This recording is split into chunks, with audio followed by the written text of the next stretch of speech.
What's up, boys? How's everybody doing? So good. Doing is right. Yeah. doing. It's a quality start. I'll take it. Works. Sure. You know. You know. Yeah, you know how it do. Be good. Be how I do. Do how it be. Awesome. Cool. Wonderful. Excellent. So what are we doing? I feel like we've never done this before. Yeah, this is our first attempt at doing an RPG. If you're just joining us, we play video games, but we thought, you know what? Let's try out an RPG for one time. It's just a one shot. It's just taken us 40 sessions so far. Many more to go. Enjoyable though. Enjoyable. Yeah, that's what we're doing. Good stuff. Jake, nice hat. Appreciate it. Thank you. It's festive. It is festive. Right in line with the holiday season. Excellent. Okay. Hey everybody, welcome back to the to the Discord. Hello. Yes. Yes. It's my turn. What? Oh, okay. I got you. All right. Hey everybody, welcome back to the Discord and Signal, a multi-arc Starfinder adventure following the crew of the Indefatigable as they travel through the drift in search of or merely stumbling upon by accident a myriad of adventures.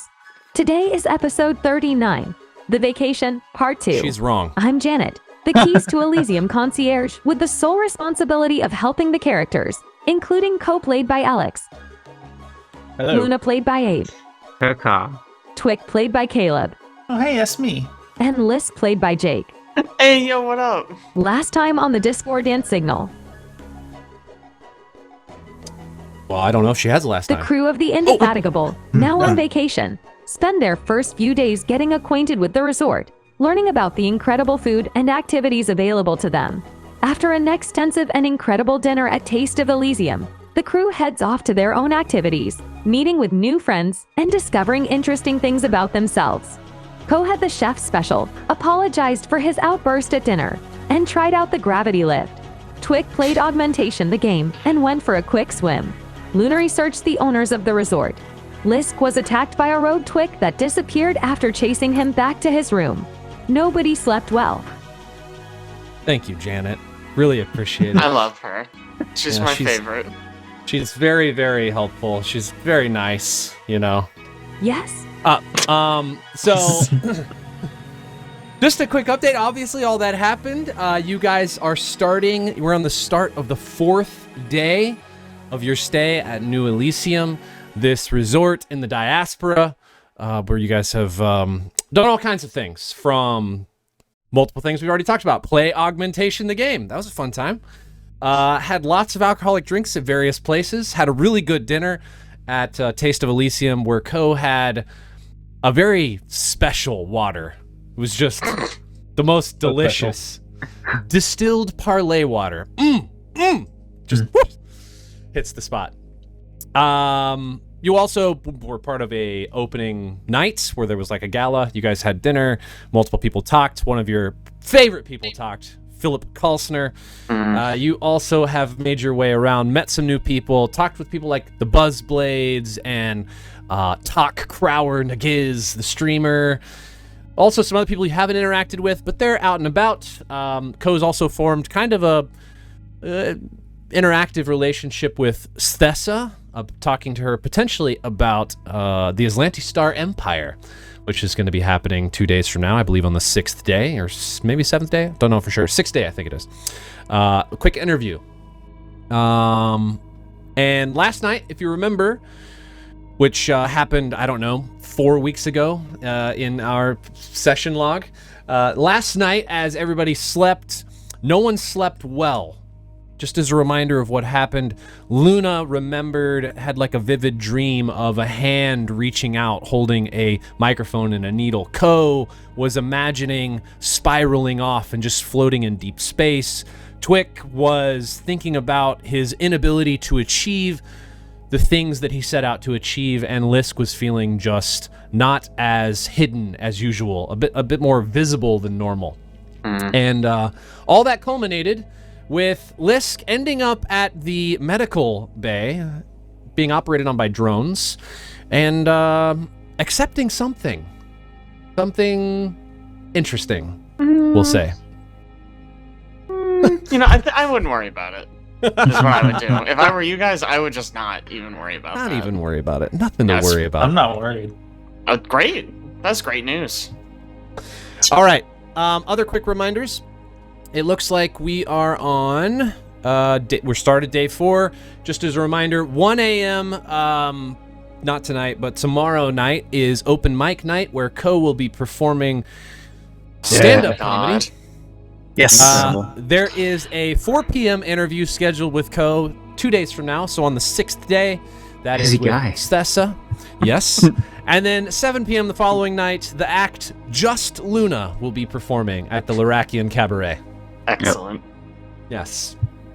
Yes. As per usual, I think our plan is to just have you guys do one thing each per day. If you'd like to join in on a group activity, maybe we'll upgrade that to 2, depending on how long that activity takes. We may move it on to 2, but you can either do things by yourself, you can do things as a group or pairs, or however you'd like to. Just go throughout the resort and interact with people, things, do activities, because of course you're on vacation. Nothing bad happens on vacation. So true. Questions before we start?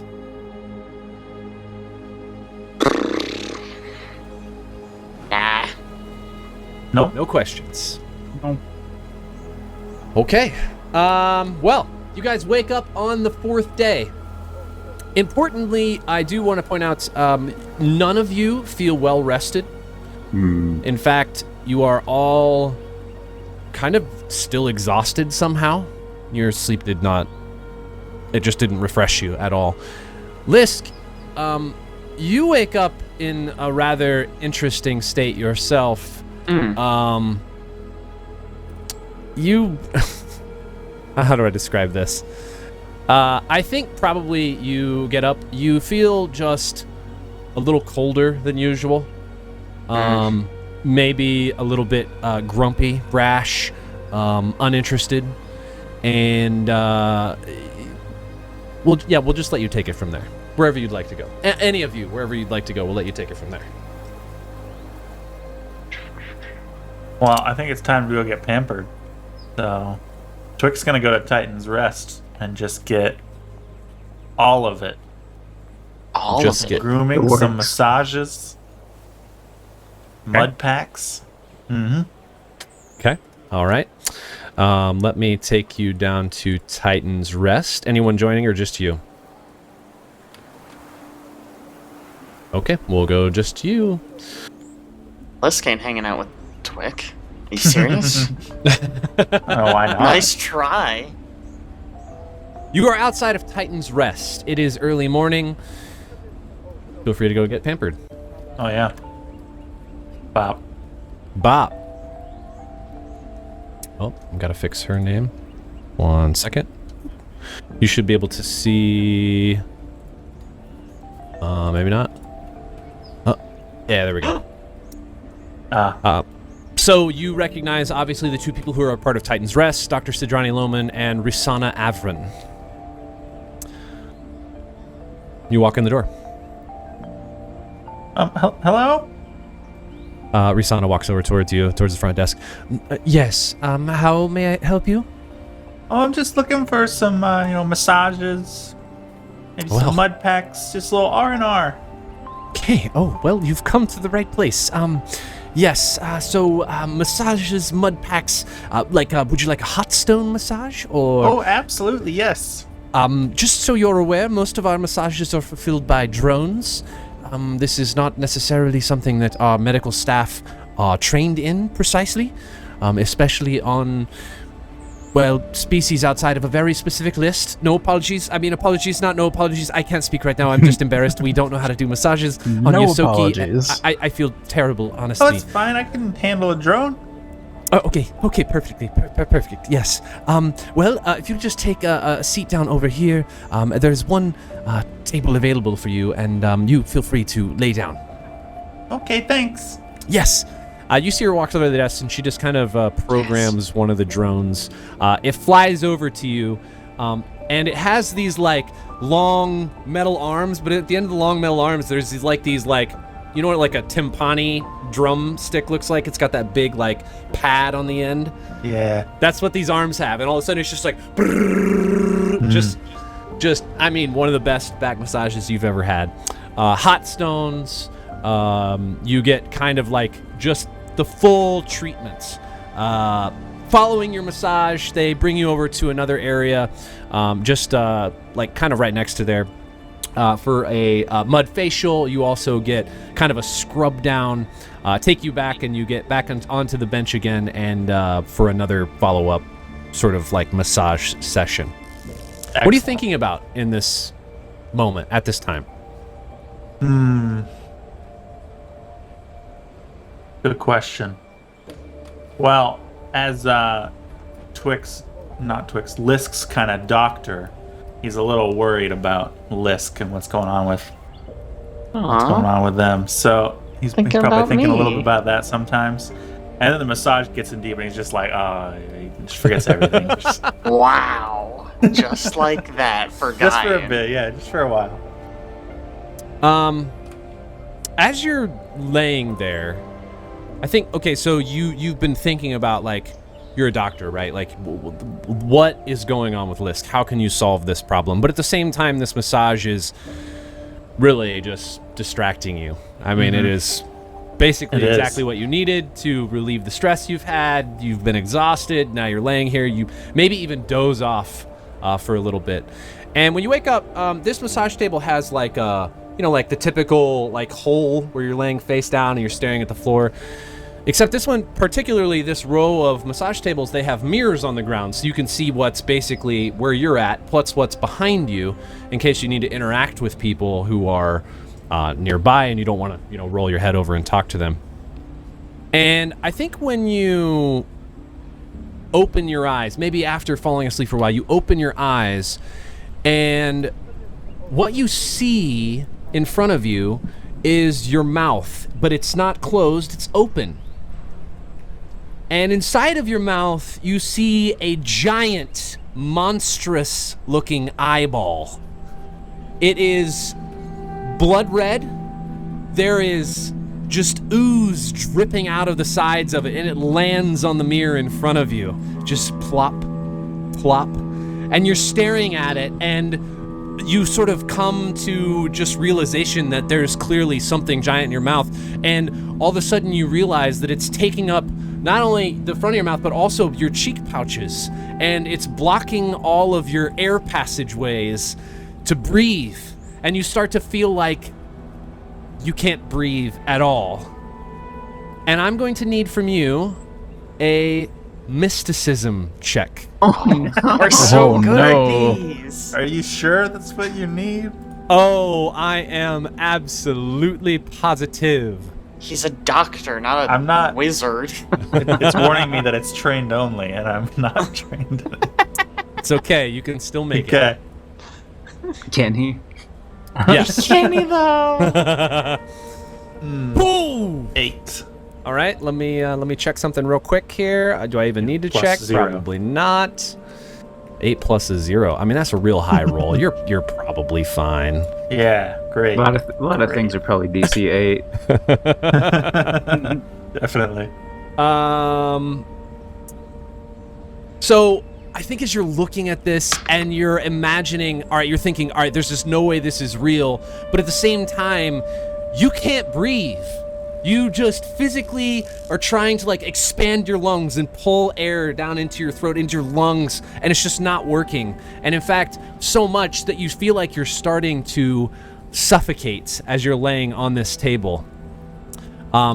You will take 7 points of bludgeoning damage. What do you do? Immediately, probably panic. Okay, you start panicking, which means you need to breathe some more, so you're trying to take more deep breaths. You take an additional 14 points of bludgeoning damage. Oof. This eye is still there, it's in your mouth, and as I think you're trying to breathe, your mouth is also trying to close, and you clamp, like maybe your incisors clamp into this eye and puncture part of it, and so things start, again, dripping down onto this mirror below you, and just oozing, but you're still suffocating, and you're panicking. Yeah. I think maybe Twik starts to gag, and if you can, gag and try to throw it up almost. Okay. Because he is disgusted by all the goo and ooze. Make me another mysticism check.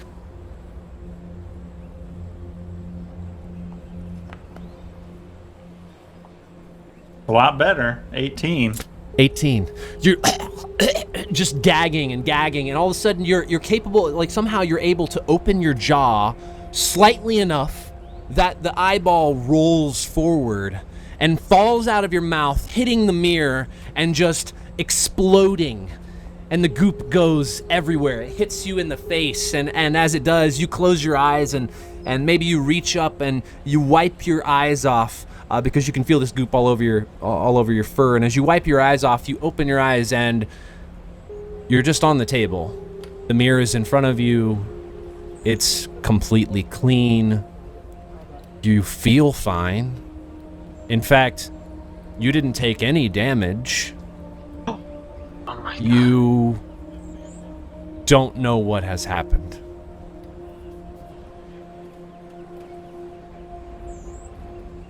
Well, enough of this place. Getting out of here. Okay, getting out of Titan's Rest. Excellent. In the meantime, Gone. what is everybody else doing? So Twik is leaving Titan's Rest. Everyone else is what? First thing, getting a coffee.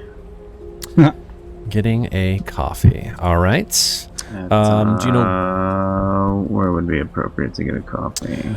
the Absalom Bistro, Wild Apples? You could even get it from Azure Sky. Yeah, Azure Sky. Azure Sky. Okay, let me drag you over there. Where are you at? There you are. Boop. Boop. Okay.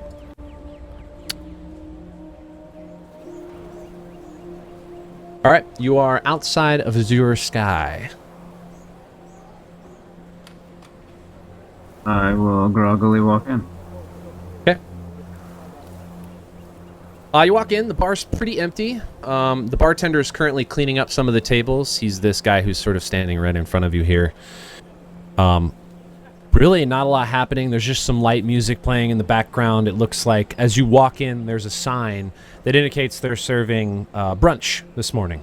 They have brunch cocktails, coffees, teas, and They have then any various bennies? assortments of... Oh, yes, absolutely. They have All right. bennies. The bennies are, I will say, rather unique. So it just says, ask bartender for specials. All right, I'll take a seat. Okay, Plug him take a down. seat. He walks over. Morning, how you doing? To be honest, I've had better nights. If I could get a strong cup of coffee and, maybe slip a little something extra in there. Oh, of course. Are you, what type of drink do you like? Your preference of liquors? You know, I had a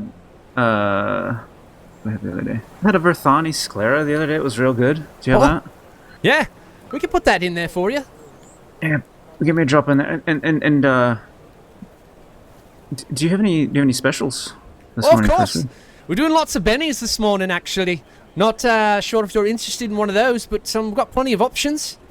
Yeah, would love it as long as it's not a Sproxa egg. Sproxa eggs. That makes sense since you're, well, yes, of course.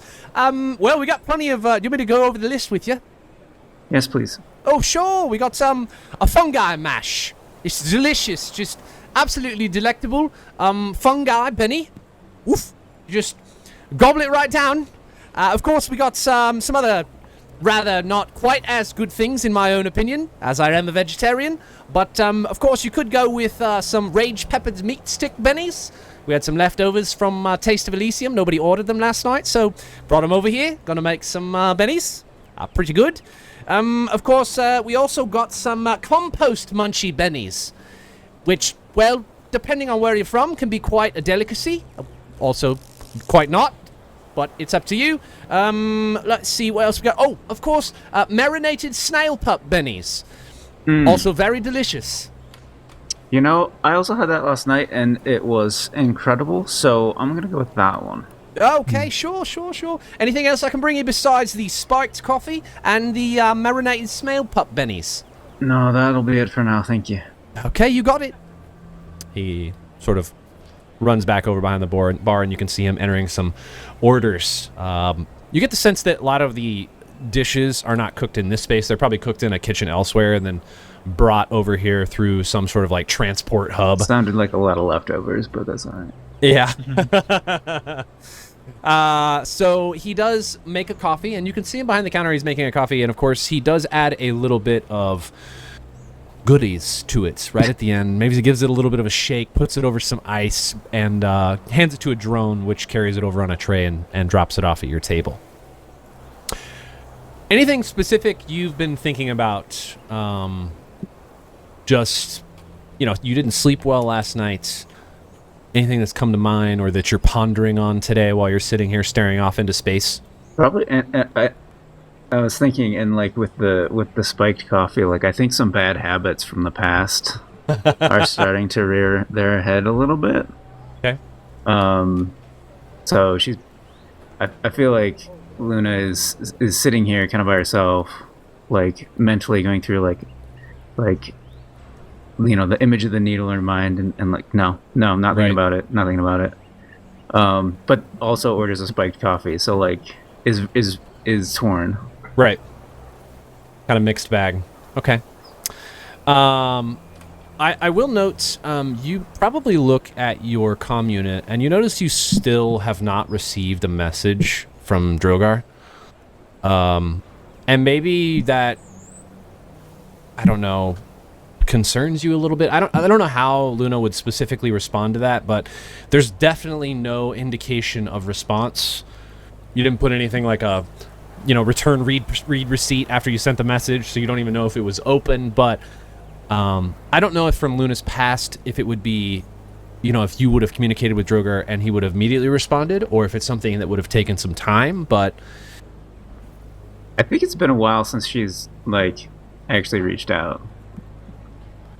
And that's probably also contributing to the past coming up.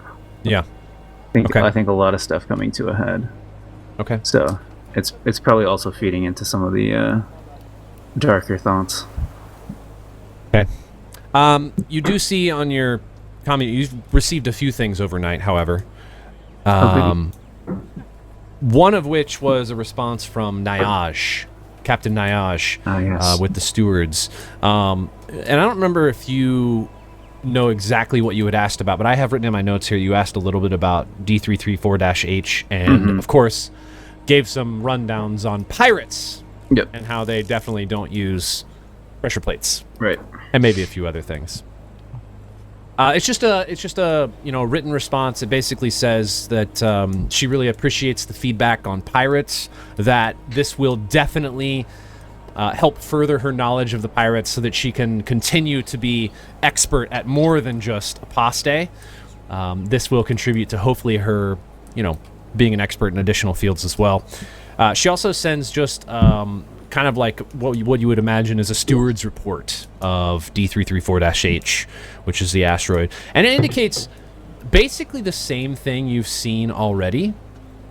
There's not a lot of extra info here. I think you would find, the basics of what you've seen in the past. That it was owned and operated by a couple different companies, that they passed it on to this resorts building organization.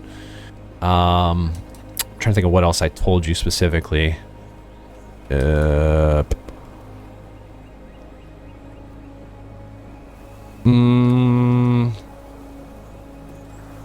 I think it's just going to basically give you that general idea again.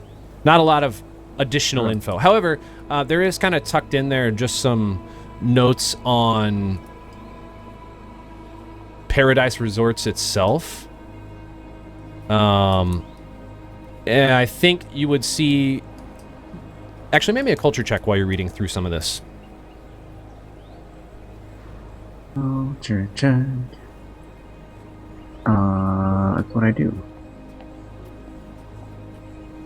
Roll.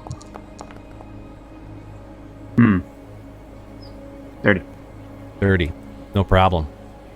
I think maybe you read up a little bit more on, it contains this sort of information packet, this download about Paradise Resorts and how they are this exclusive resorts company. They're focused on high-end, location non-disclosed resorts, meaning their goal is to just have a little bit of privacy for higher-end, people who want to come and not be bugged by the crowd sort of thing.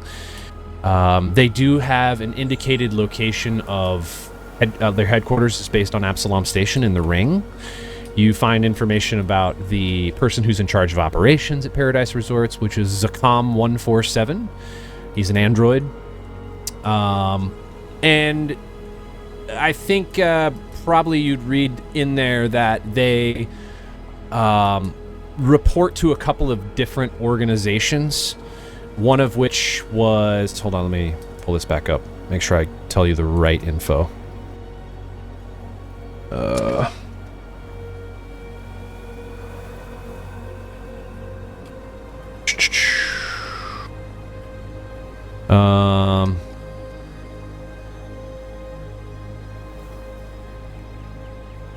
Where are you?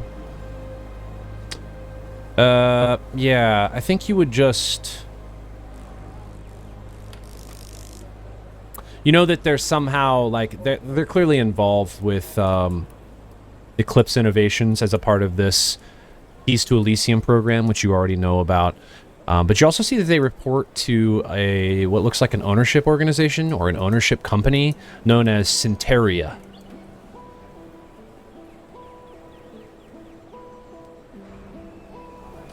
And I think that's probably all you'd get from this packet.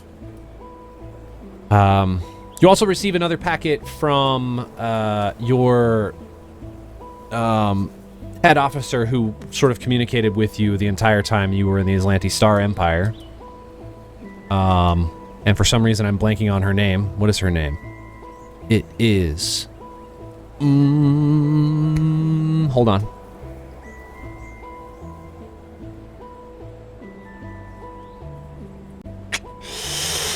I can't remember her name. What is her name? Ivasco. Yeah, thank you. Major DePadre Ivasco. If you remember a while back, like a couple days ago, you had asked about the discordant signal.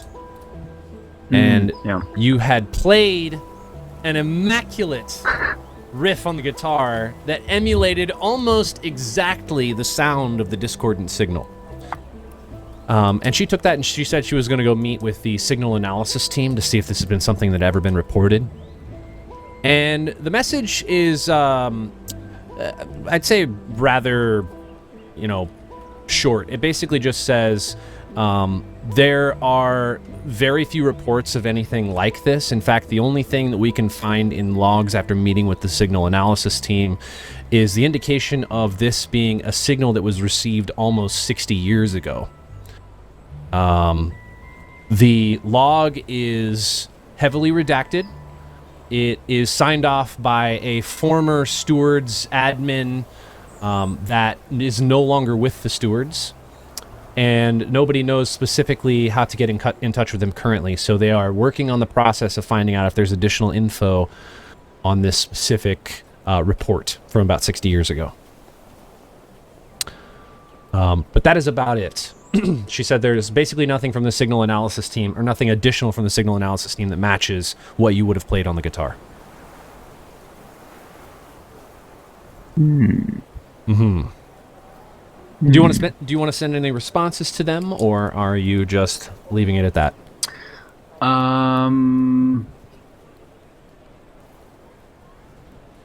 Let's see. Nyaj. I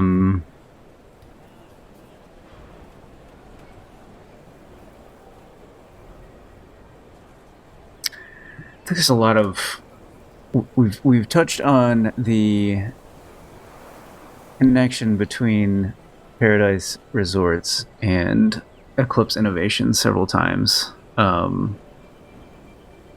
feel like I'm gonna ask something like, well, is she the right person though? What's her role? Her role is she is the foremost expert on apostate. Okay. But she also is self-proclaimed pirate expert, and she really likes pirates, and so that's why you actually asked most of what you wanted to know. That's from her. right, and she sent. So I'll just say thank you to Nyash. Okay. And then maybe to Ivasco. Because she's more like ops centered, right? Yeah, she seems like she's in charge of a lot of operations for any of the exploratory teams. She may not be entirely involved with Overwatch, but it's close. Like, she's got close ties to them as well, which is the fleet. Did I get the name of the person who signed the form? Of the person who what? Signed that report? No. She didn't indicate it to you in the logs. Okay.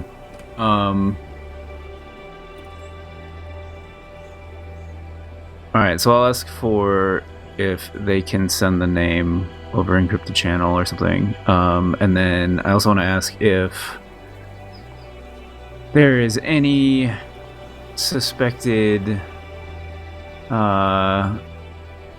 collusion or like corporate shenanigans between Eclipse and Paradise. Okay. If there's any like additional information on that connection. Okay. Anything else? I think that's probably all I'm interested in at this point. Okay. You'll just write a quick message and send it back to Major Vasco. Okay. While I'm eating my snail Benny. Yeah, about that time it does get delivered and it's time to chow down. All right. Lisk and Kohe, what are you two doing? Oh, go ahead. You want to go? No. You got it. You sound more confident. I was going to go to the Painted Forest playrooms, to the VR tanks. Ooh. VR tanks. Okay. I'm just going to look for specifically like a flight sim or like flight combat because I'm an ace pilot, you know. So I should be able to get to the high score. No problem. Okay. I have put you down over the Painted Forest playrooms. Let me do this real quick. Hold on. Bottom right-hand corner, you should be down there. This is kind of the area where you can find these at. There are multiple different stations.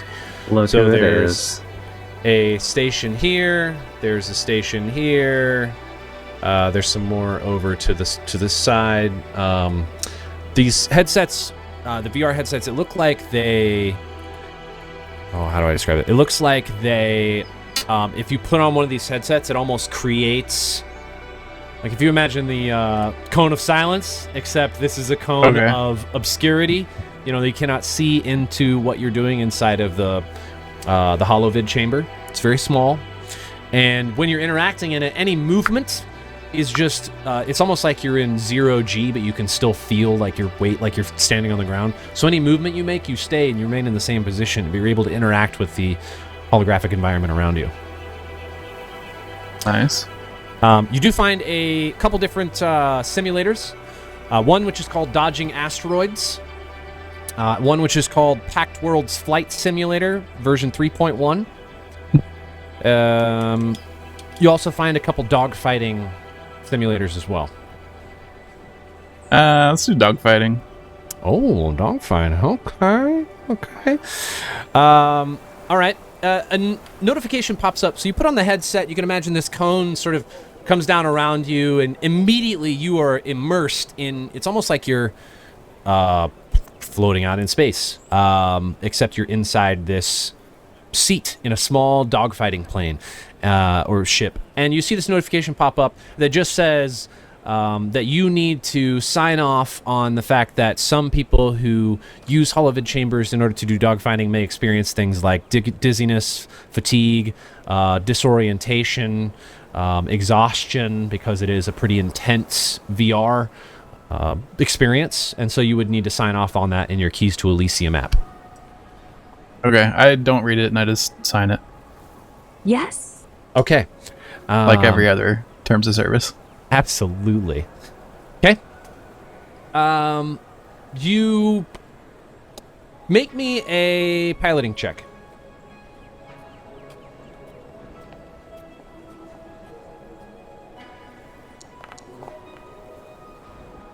$26. 26.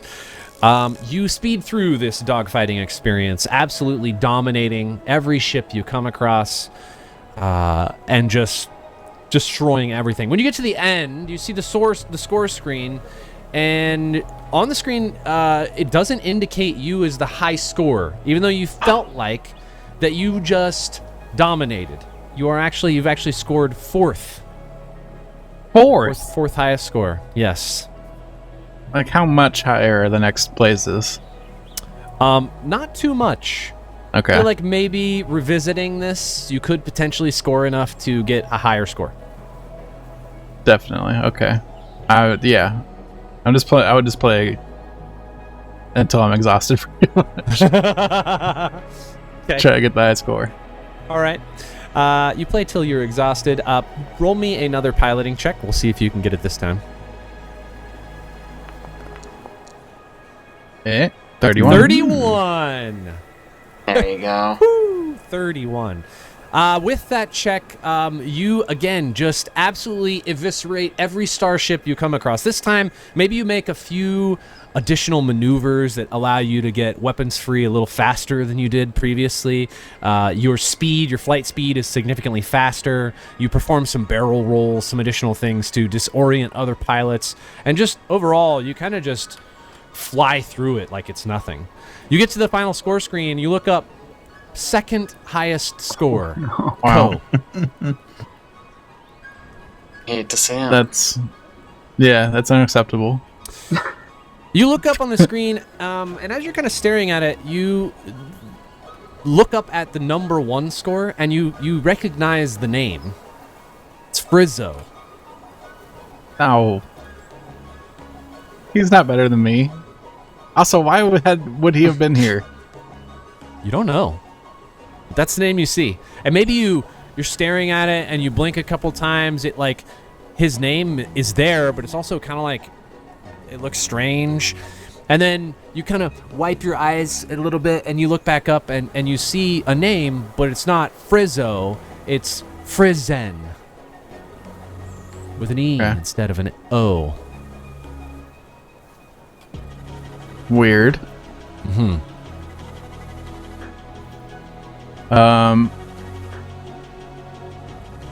Is there a replay of first place that I can study?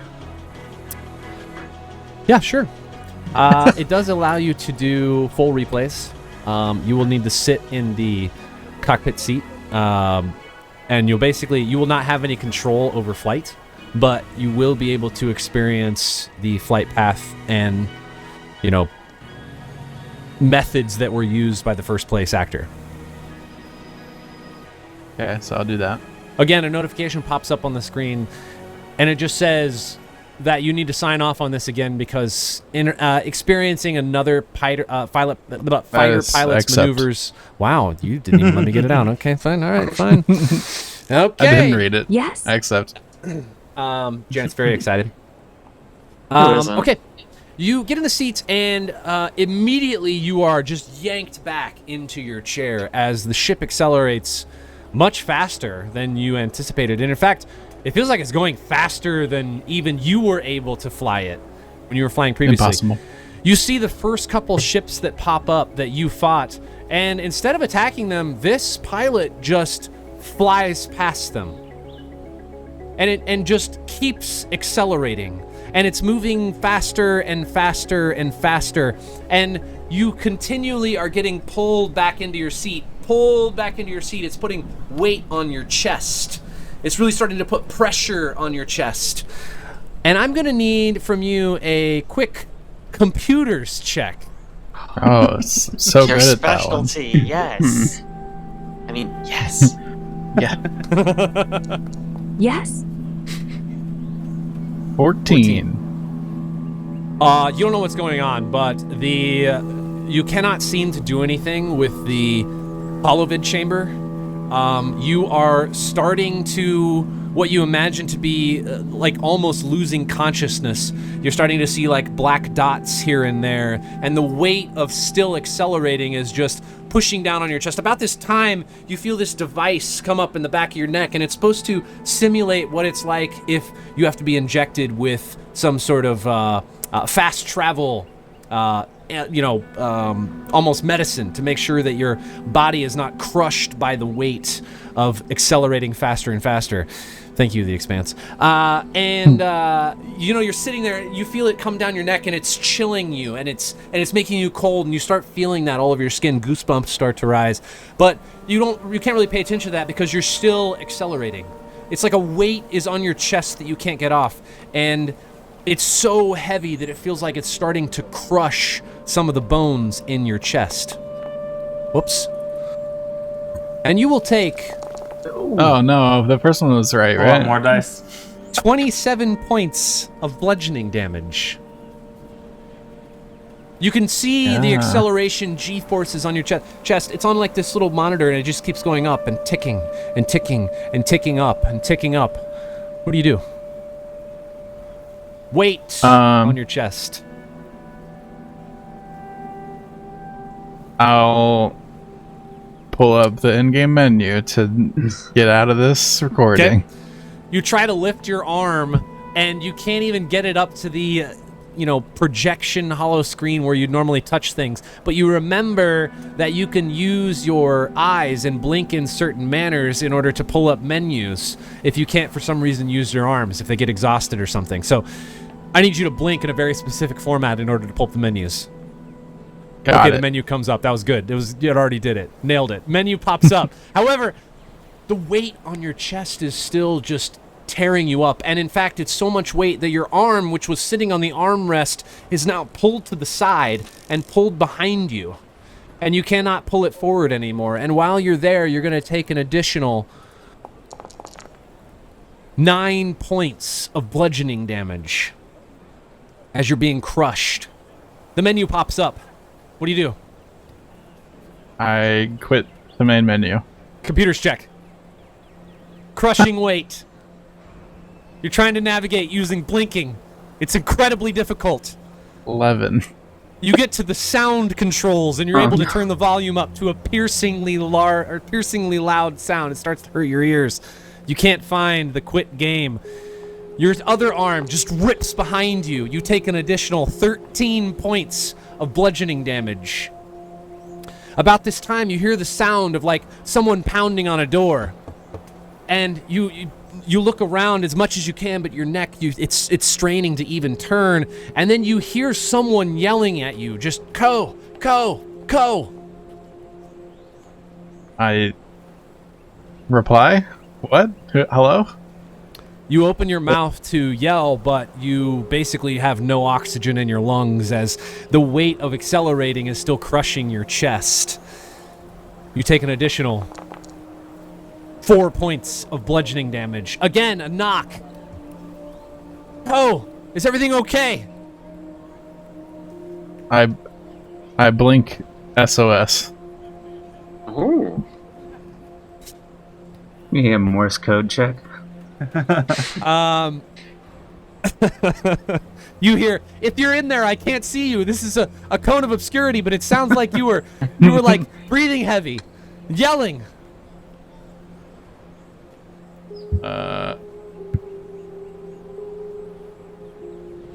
Can I like roll out of the seat?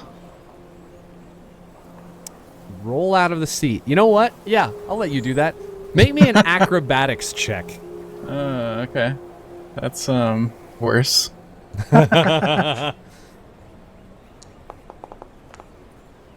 Hey! All right. 15. You roll to the left, and as you do, the force of accelerating still just slings you off the side of the seat, and you land flat on the ground, and it just hit it very, very hard. You again take an additional 12 points of bludgeoning damage. You hear the pounding again. It sounds like someone's pounding on a metal door. Ko, can you hear me? Okay, I'm trying the menu again, I think. Okay. You pull up the menu. And I try to quit the game. Computers check. Yeah. How high does this have to be? Probably, hey, that's a natural 20.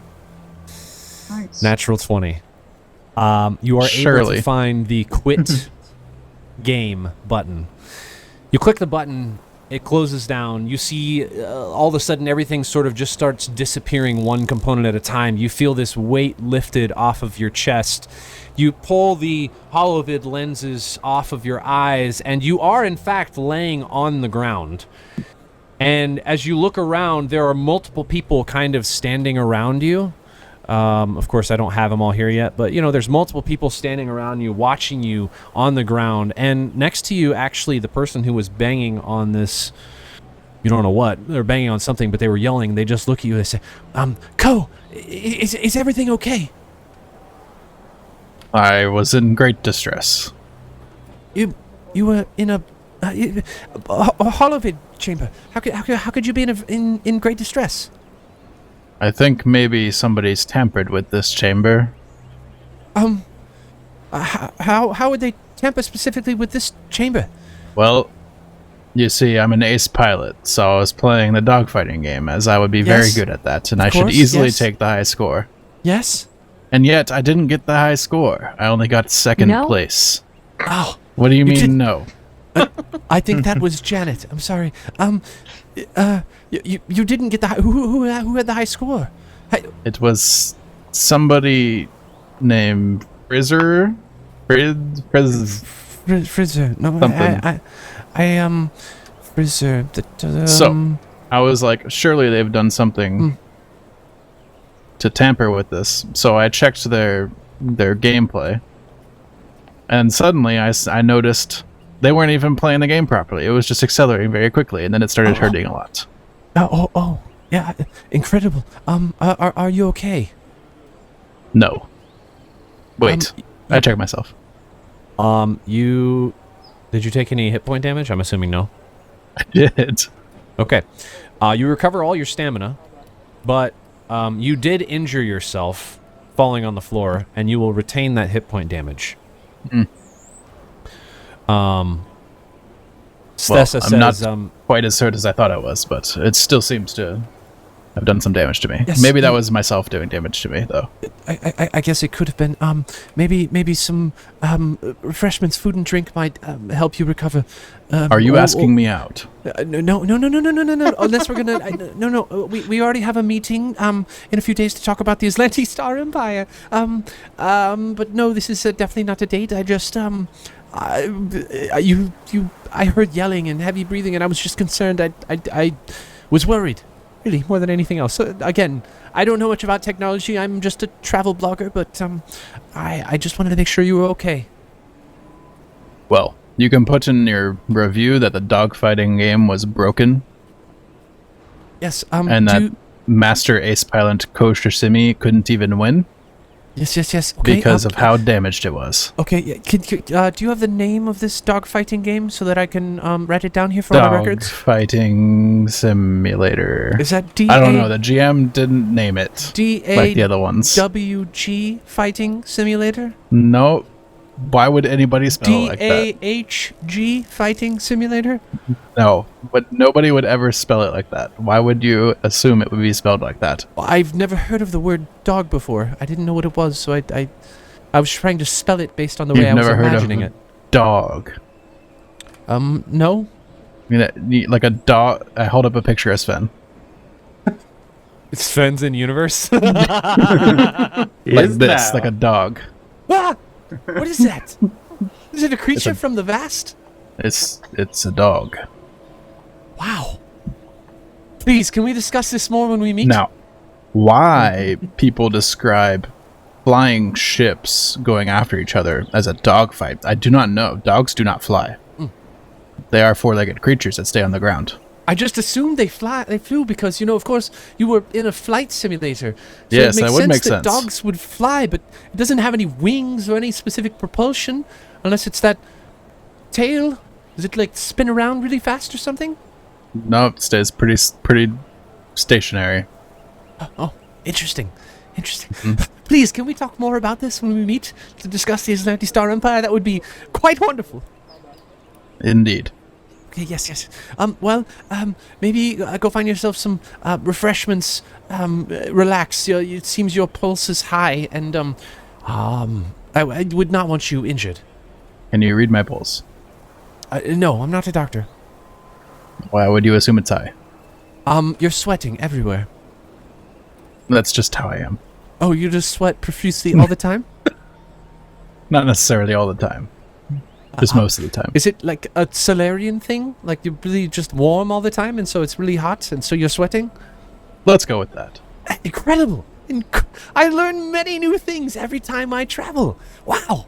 Okay, thank you. Okay, perfect. Well, I will see you in a few days. I'm looking forward to our meeting, learning more about the Atlantic Star Empire, and of course, dogs. This is exciting Indeed. new stuff. Anyways, have a good day. You as well. She walks away. Okay. I'm gonna call one of the tech nerds. Okay. I'll call Twik. Hello? Ring ring. Yes, tech things. The VR machine hurt me. Why? I don't really know. What were you doing? Maybe you could come look at it. I'm kind of relaxing or trying to. Can you like tell maintenance about it or something? I do not trust maintenance. Okay. They allowed me to use this machine that hurt me. Like half an hour. How about that? I'll be up in like half an hour. That is a long time to wait. Sorry. That's I will be here. Okay. I call All right. Lisk as backup. Ring ring. Well, can we get into what Lisk is doing? Because I don't think this is actually going to pick up. Okay. Yeah, we can get into what Lisk is doing. We may jump back to this if necessary. Sure. What are you doing? So Lisk is feeling weird. So he does something he used to do back on Akiton, where he would just kind of find like a big crowd and just kind of lose himself in it a little bit. Okay. And he kind of floats around this main area for a while until he ends up in like the gym area, and he goes in there. Oh, downstairs at the gym. Okay. Mm-hmm. All right. Let me take us down there. I'll put you in the gym area. Okay. You should Nice. be in the gym area. What kind of stuff do we have in here? There's multiple things in here. All kinds of fitness equipment. There are, the main exercise area as well as rooms used as dance studios or dojos. They're each fitted with holographic training gear. If you remember, Janet was actually talking to you about how you could try out combat knives here. Oh, that's right. Yeah. Okay. Yeah. That's what Lisk is gonna do. Okay. We're gonna go into one of those little private dojos and just kind of go ham on some virtual Okay. dummies. Okay. Any of the... It doesn't actually give me 1 second. show. Oh, you're good.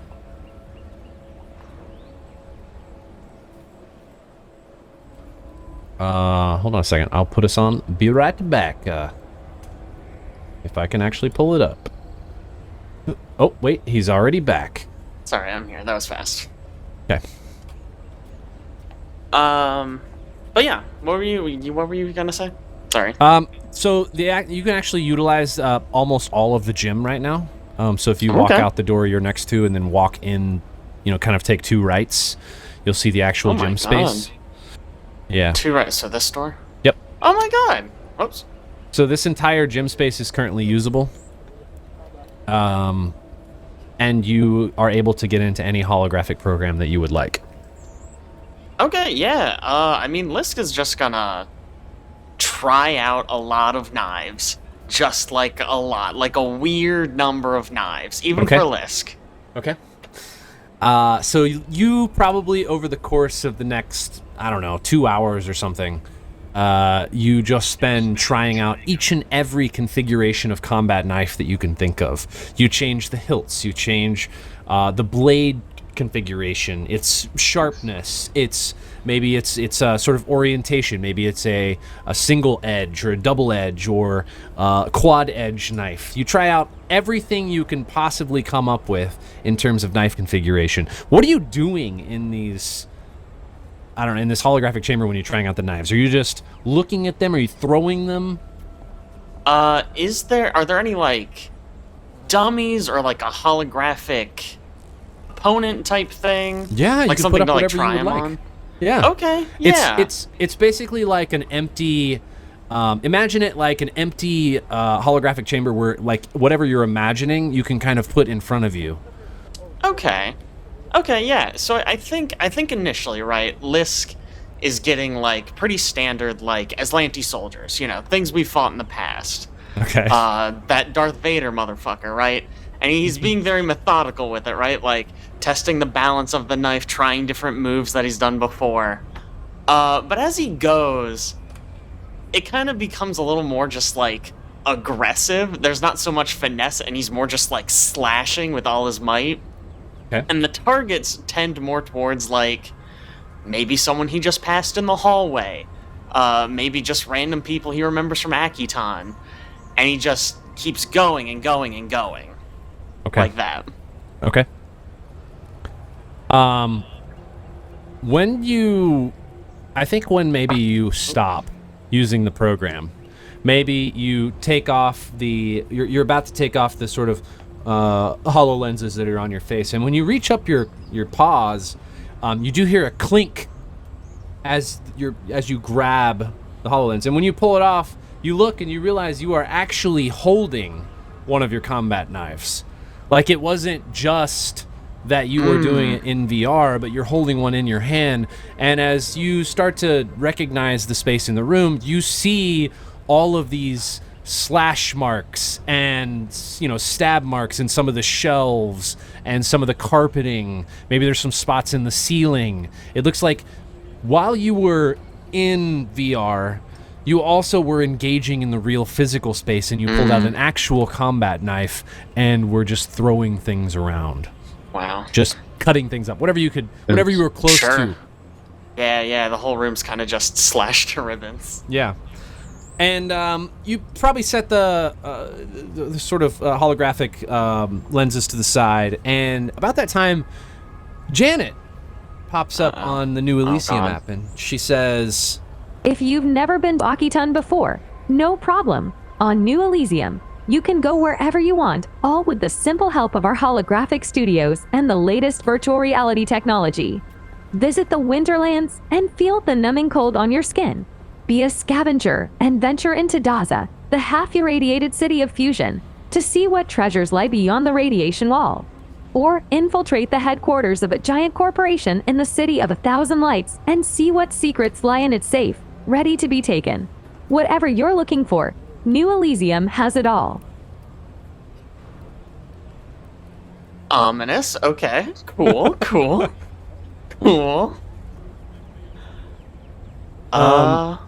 Sorry, go ahead. No, you're good. You're good. Oh, I was just gonna say, I was just gonna try to slip out the store. So that way I don't get charged for this, but I don't know what you were gonna say. Nope, that's good. You just slip out the door. I think probably Ko would have tried to call you while you were in the middle of this 2-hour yeah, that's kind of what I slashing was session. thinking. Yeah. So Ko, you get a lot of rings. All right. No one picks up. Did anybody else have any last-minute things before you guys sleep for the night? Presumably, I'm gonna get a visit from my tech nerd in half an hour. Yeah. I'll head up that way at some point. Okay. All right. Let me take us back up there. 1 second. All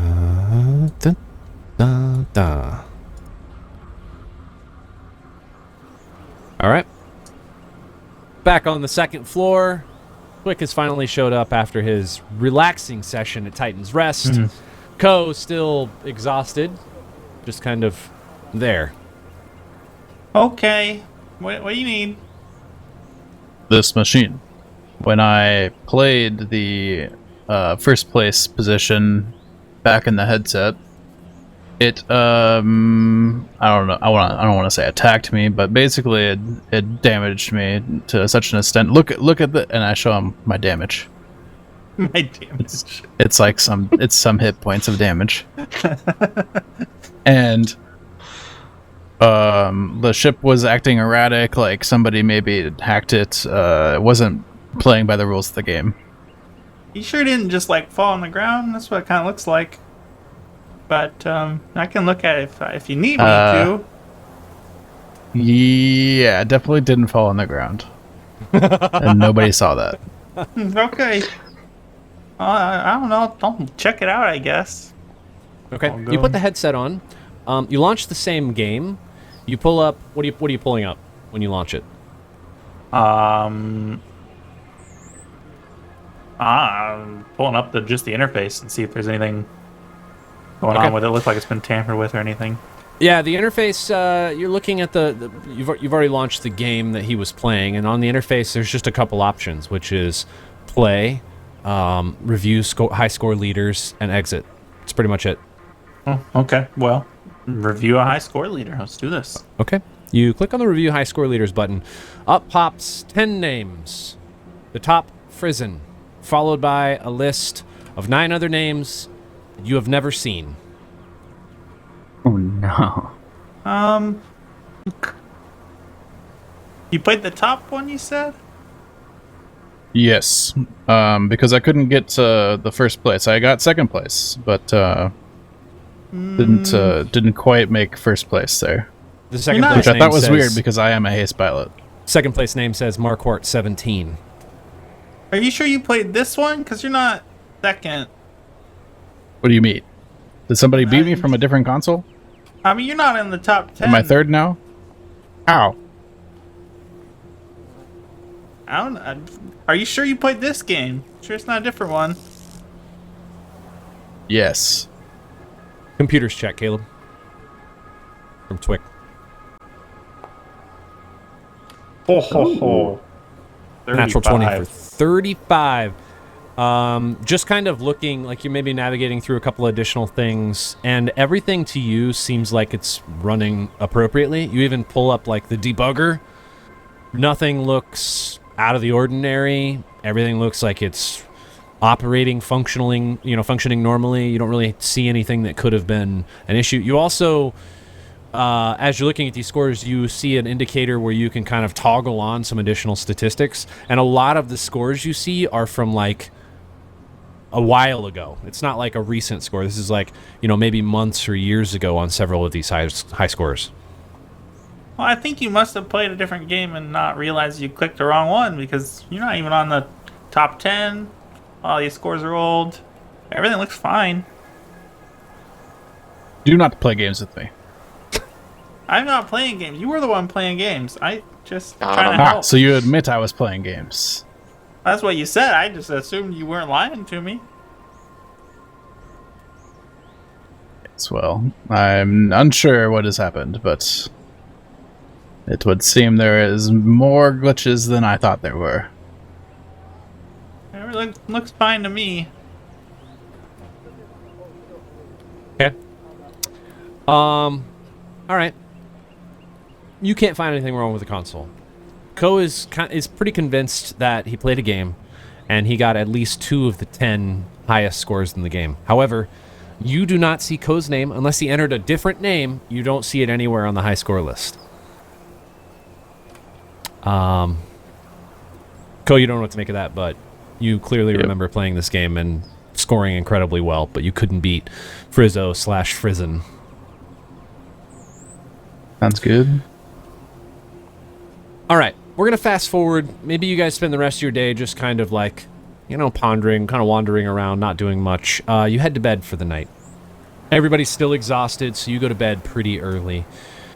Again, like last night, nobody really is able to fall asleep quickly. You kind of are still thinking about things that are just like exhausting or frustrating to you. And Lisk, most of all, you... Interestingly enough, I think you start to think about the space that you were playing in, you know, like when you were in the hologram, when you had the combat knives. And you start to think about the people that you were imagining and inventing inside of this holographic world and then stabbing. And as you're thinking through this, not only are you able to almost recreate it in your mind scene for scene, but I think you find satisfaction in being able to remember it so clearly. Everybody else struggles to go to sleep. Before you are able to all fall asleep, I will need a will save. A will save from everybody and a fortitude save additionally from Caleb. Everything should be blind. Don't forget this. Only I should be able to see this, so make sure you roll it blind. I didn't. I'm sorry. Look what you've done. I thought... is it not Control-Shift? Is that not the shortcut for this? Shift, I think. I don't believe... I'm just gonna do it A will? manual style.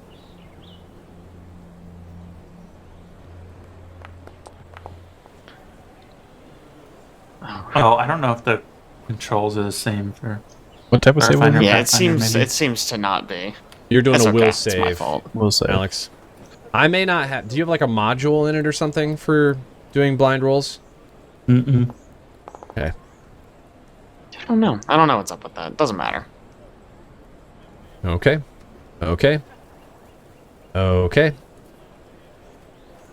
Wow, boys. Huh. Okay. We did really good. Yeah. Yeah, oh For yeah. sure. Really, really good. Totally. Good. Great. Man, very good. Okay. So you all fall asleep. Again, you're all kind of like wandering in your thoughts. Very difficult to fall asleep. You're not able to get to the point where you feel like you're in a deep slumber, Luna, and you're kind of just rolling back and forth, struggling to calm your mind. You're again thinking about the hand, the outstretched hand holding the needle and the microphone. And it becomes so clear to you that when it startles you awake and you open your eyes, you in fact see an arm and a hand outstretched in front of you with what looks like a ghostly needle and a ghostly microphone. Just floating there. I will. Can I feel it?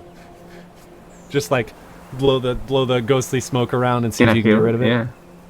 Yeah. As you move your hand through it, it just passes straight through. The smoke kind of disappears where your hand passed through, and then it almost as if the smoke stops moving, and then it returns to its original spot in this arm, reforming the shape of this arm with a hand, with a microphone, and a syringe.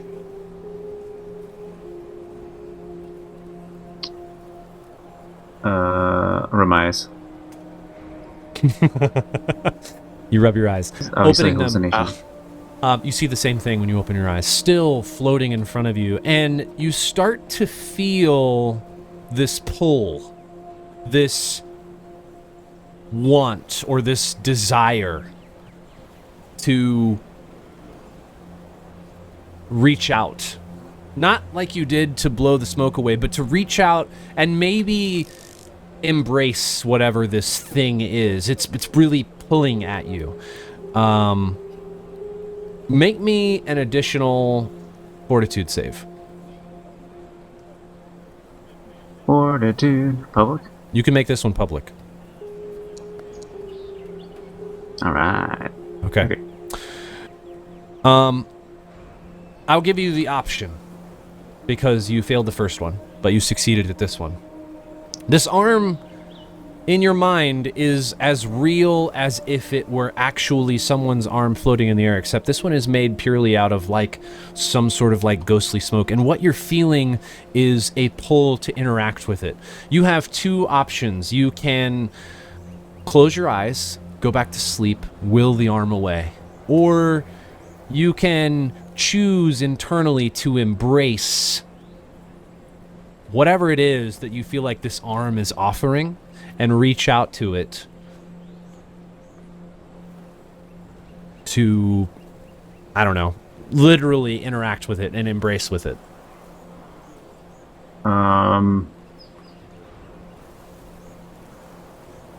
I think she's still conflicted. I feel like she like reaches out and like almost gets there, Mm-hmm. and then thinks back to Drogar and like not hearing again, and sort of shakes her head and closes her eyes tight and like maybe rolls on her stomach or something like. Okay. Like no. Close no. your eyes. All right. Ko, in a different room, you were asleep, but you were dreaming of, again, just floating in space. This time, maybe you were floating next to a black hole and you were like, it's like your body was being compressed. Forces were just crushing you. And you start to feel this sense of loneliness and despair. And in your mind, a voice, almost inaudible, just whispers to you and just says the word family. Family. Yeah, sorry, it says it like that. Family. And you see a Corona pop up. No, I'm just kidding. You just hear the word family. Okay. Yeah, I like that. I go towards it. I don't know. It's just in your mind. There's nothing to go towards. In my your reach eyes are out. still No, closed. You're laying there. What do you do? I'm just a little sleeping. Gonna lay there. You are family. You are loved. I like my ghost. My ghost seems pretty chill.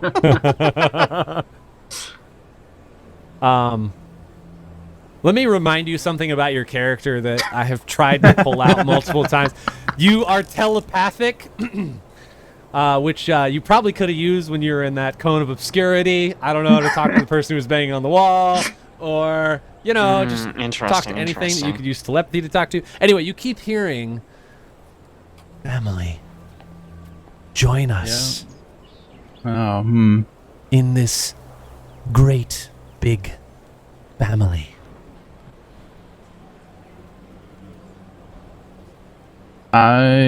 Sure. I'll reach out with my telepathic stuff that you told me I have. Okay. What do you say? What family? What family? This There you go. family. Embrace our family. My family is dead. Or gone or something. I forget. Nailed it. Yeah. That's good. Or gone or something. I don't I know. left my family. I have a new family. We can They're be here with your me. new family. I don't trust you. You are special. You I are am. loved. I am special and I do like to be loved. Two options. You'll just get this. You have two options here. You can refuse to be a part of this family, or you can accept to be a part of this family. What would Ko do? WWKD. I don't know. Ko's pretty stoic. I think he's been burned enough that he would refuse. He'd refuse. Okay. All right. Gonna refuse. No problem. No problem. Twik. You as well. Can't sleep. In a different room. You are feeling something strange. I mean, absolutely bizarre. What you start to imagine is that, like, you remember you're like remembering when you were at the gym and you were sprinting faster than you had. You were lifting more weights than you should have been able to. You felt like you were above and beyond what, your own capabilities. You were achieving more than you should be able to achieve. And inside, I think what you start to feel is that something is changing. Maybe biomechanically, maybe chemically, but something inside of you is altering itself. And you get the sense that your body wants to fight it. It's almost like it's a disease. And you feel like, just generally speaking, your willpower, you could overcome it if you wanted to, but you could also embrace it. What would you do? Like, feeling this, what would Twik do?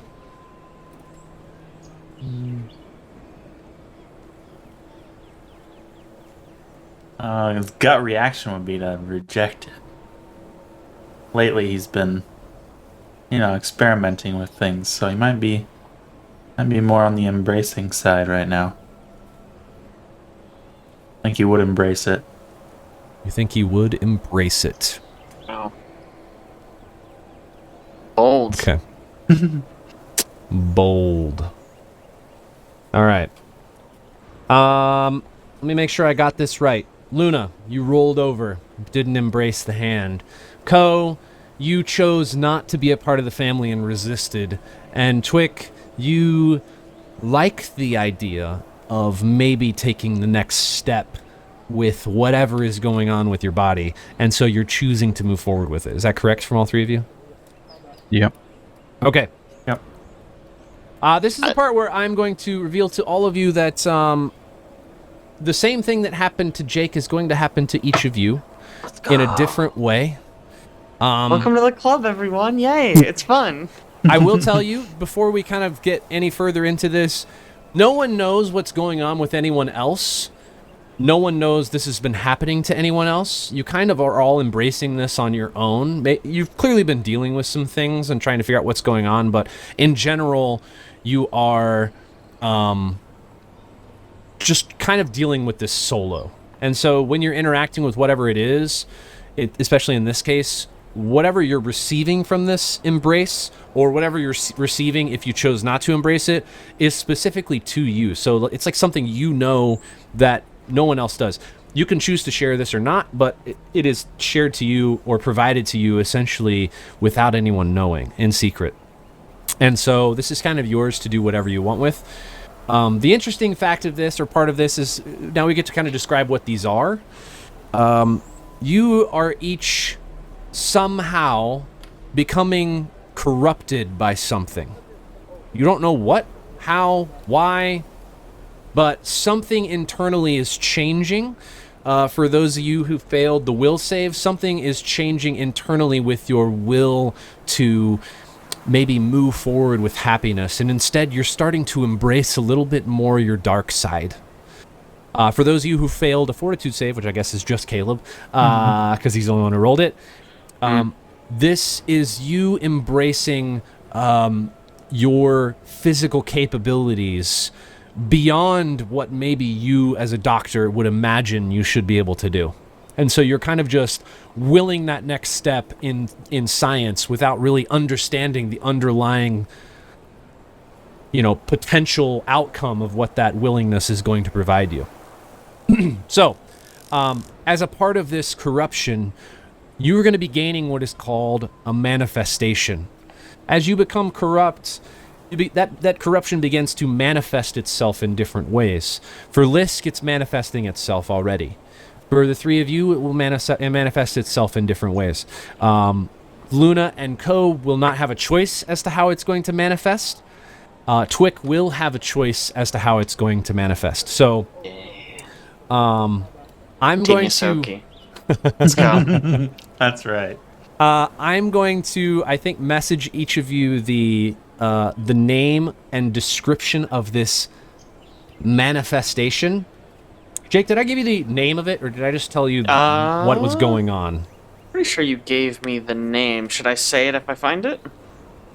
Probably not. Okay, I will not then. I'm fairly certain you told me, but I don't have it written down. Okay. I don't think I told you the actual name, but if you find that I did tell you the actual name, let me know. Okay. Okay. How do I do this where we're not just kind of sitting here?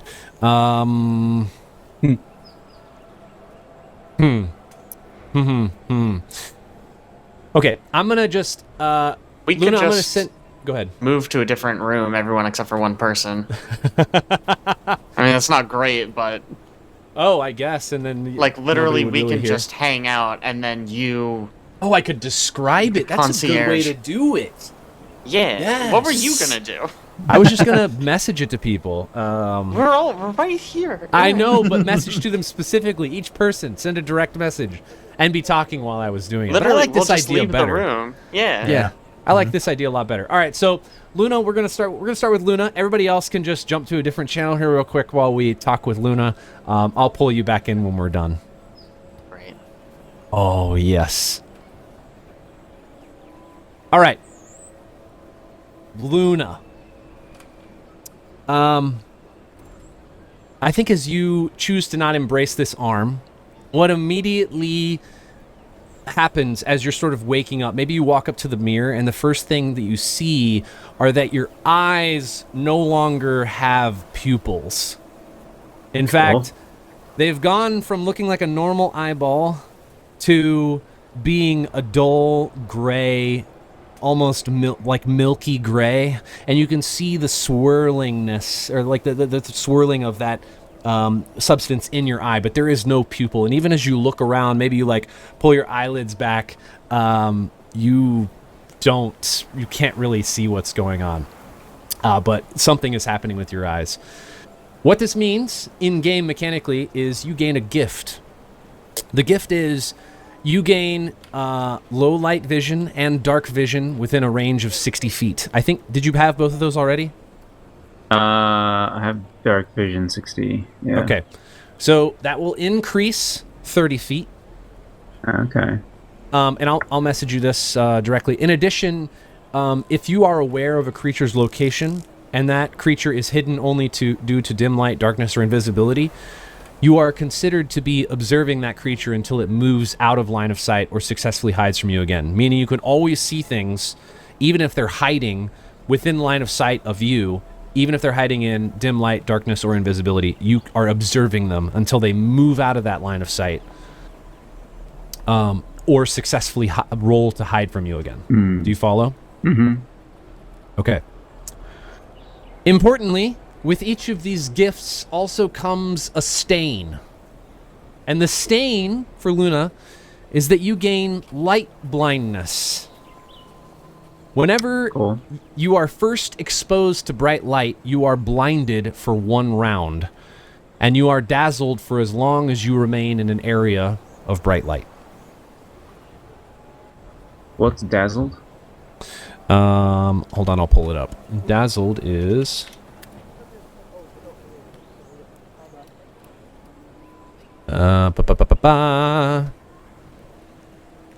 -1 penalty to attack rolls and sight-based perception checks.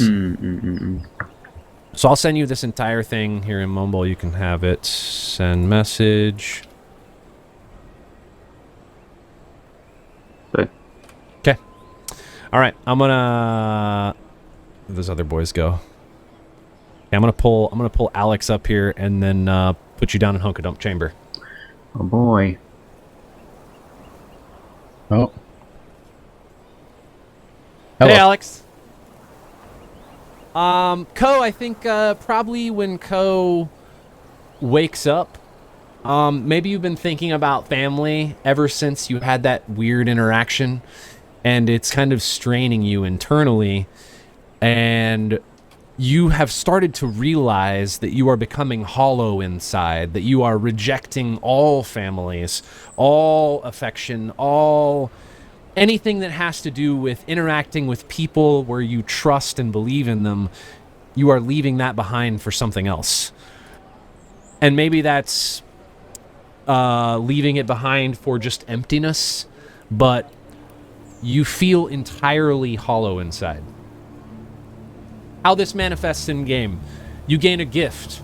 The gift is this: you gain. This is actually going to work out for you. You gain a +2 insight bonus to bluff checks and saving throws against mind-affecting effects. If another creature attempts to read your mind, and I'll send this to you as well. If another creature attempts to read your mind, such as with Detect Thoughts, and you succeed at the saving throw, you can render that creature shaken for 1 round as a reaction.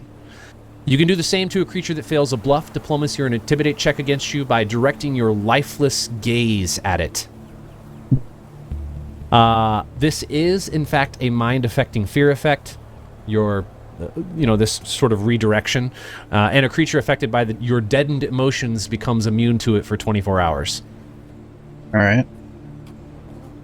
Here's the important part. Anytime you gain a gift, you also gain a stain, which means it affects your character negatively. Deadened emotions aren't necessarily great. What this means for you is that you reduce any morale bonus you receive in the campaign by 1.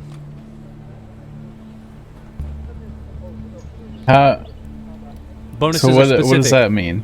Bonuses are specific to like a type, right? So you may have an untyped, or you may have a morale, or you may have a situational bonus. Anytime you gain a morale bonus by either a spell or a permanent morale bonus boost to any stat, that is reduced by 1. Even if it's 1, it's reduced to 0. Does that affect things that I already have? I don't even know if I have any of those. You may not, but it does affect anything you would already have. Okay. And I'm going to send this to you. There you go. And then you can head back down, and I'm going to grab Caleb. All right. Hey, buddy. Hello. All right. Twik's thing is a little different than everybody else's because you're not being corrupted in the same way. Okay. Seeing as I don't know what theirs is, I don't know if that helps me. Yeah.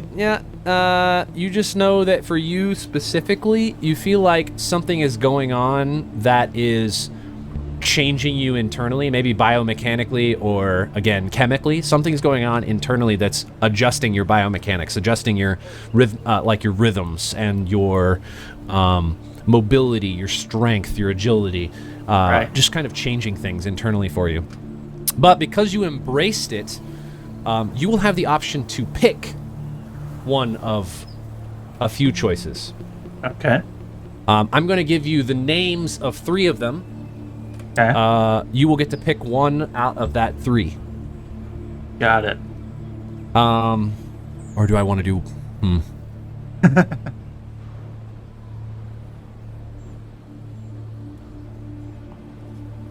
Yeah. All right. What I'm gonna imagine is that you are kind of like embracing what's going on internally, and maybe you're thinking about different ways this can redirect in your body. Mm-hmm. If you had a choice between something that was like maybe irradiating you, or something that was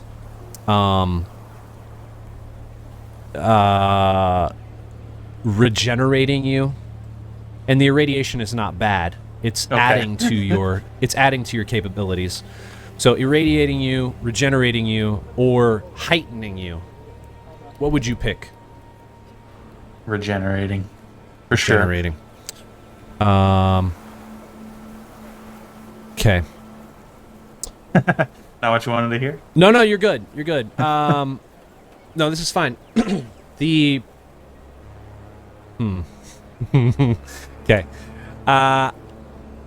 You are going to gain what is called heightened vitality.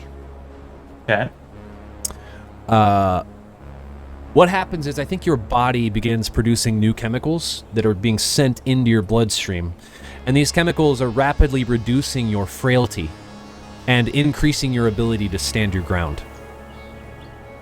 How this works out in game is this. You gain what is called a gift. This gift enhances you.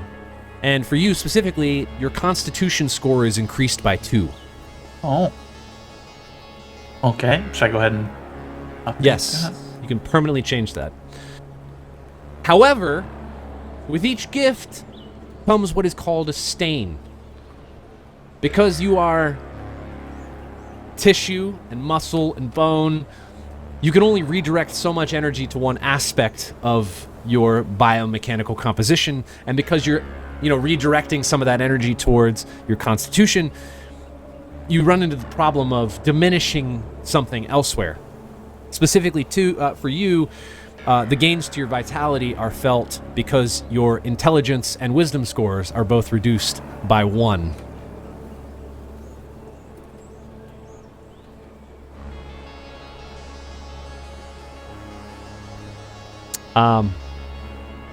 Maybe not the choice I had gone with, but this is what came to mind. It's okay. I'll send this to you, the exact text, so you have it. Let me get it over here. Send message. Okay. Nope, don't read that. Wrong one. Oh, don't read that. Yep. I I looked copy away. pasted the wrong one. Shoot. Here's the right one.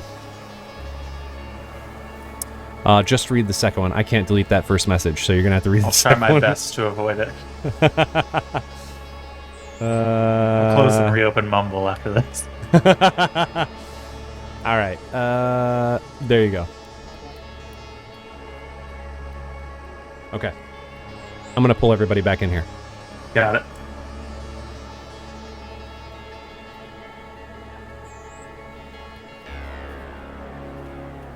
All right. Everybody feels a little different when you wake up. Like a good way, though, yeah? Yeah, sure. Yeah, totally. Whatever way you want to feel. You just feel Wait, does different. Lisk also feel different? You actually, yes, you still are feeling more and more distanced, more and more maybe like not angry, but aggressive. Like you just feel almost threatened, and it's changing the way you interact with people around you. So yes, you are changing, just not quite in the same way that they did. Sure. Okay. You guys all wake up. It is day 5. As a reminder, things that are happening on day 5. 1 a.m. open mic. Yes. All right. As per usual, I will give you guys the option to do one thing today, and feel free. You can make it shorter, longer. Doesn't really matter. We may start moving a little quicker through days if I feel like it's going to drag on. But for now, we're still good, so you guys can kind of proceed as you would like. Who wants to do what? I'm gonna go to Ko's open mic. Okay. We'll save those two for last then. So Ko and Luna, open mic. That does Twik and sound Lisk. fun. Man, I'm going to the open mic for sure. Yeah, I think I kind of also want to go to the open mic. Show support. Okay. Is everybody just going to sleep in and go to the open mic that night then?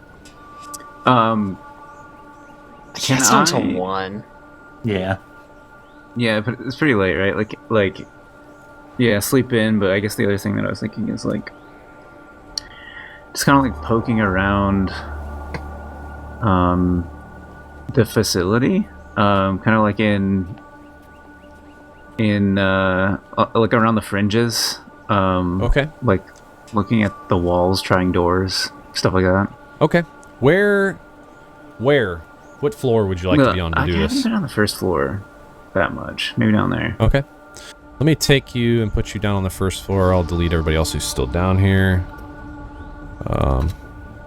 Second, let me put you down here. Okay, there you are. You're on the first floor. You're currently just standing in a hallway. You came down the main hidden stair steps. Yeah, okay. I don't know, just like around. Hello. Hey. Like I guess just like around the fringes of the area. Like what's like down these hallways and stuff. Okay. Yeah, you just are kind of walking by there's some security here and there. They're just kind of all out and about. They're walking around. Looks like maybe they've just been talking to one another. But generally speaking, they're not bothered by you walking around. Okay. What you're looking down right now is just a hallway that just kind of leads to a couple other corridors. What is back here? You see lots of doors. Do they open? They are locked. I will remind you of this. Right, it's not on the map.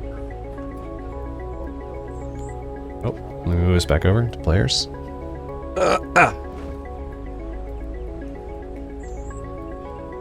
Yeah, so what you're looking at, you walk past the elevators, and you're clearly in an area that's not marked on the map that you have for New Elysium.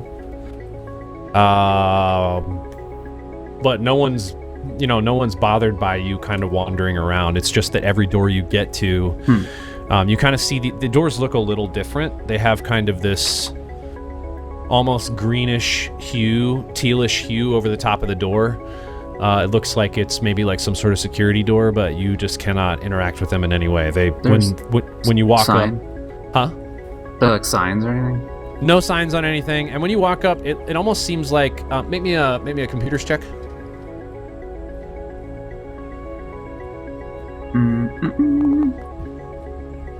26.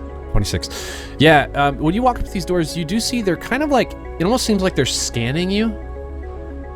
And then they don't do anything afterwards. Like maybe it's not getting what it needs for input, and so it just remains shut. Okay.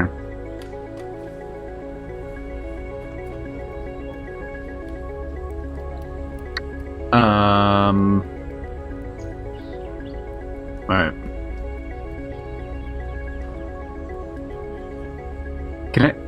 And I guess I don't know if I can do just like a broad like wander the edges of the facility and just kind of look at the wall, see if anything's like out of place.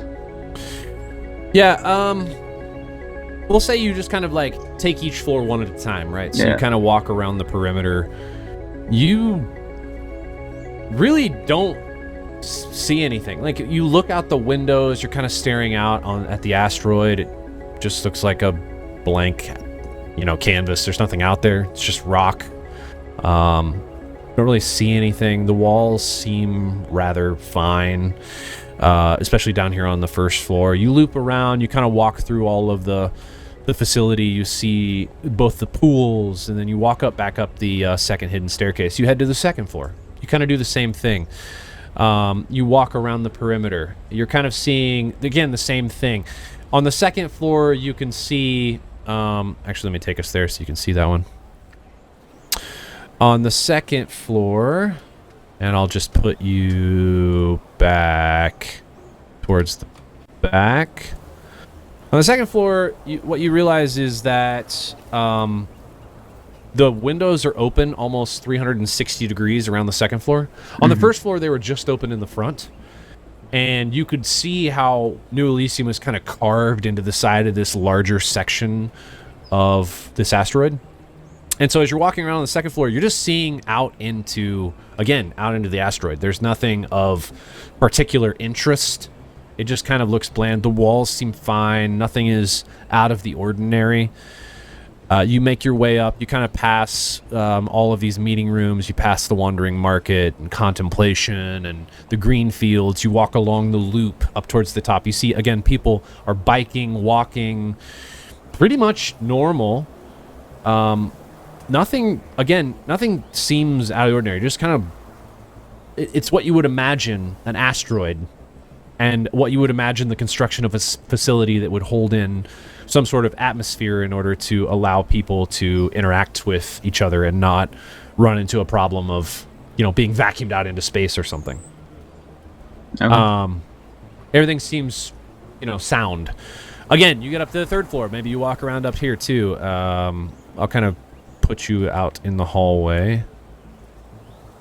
Let's say you kind of walk around on the third floor.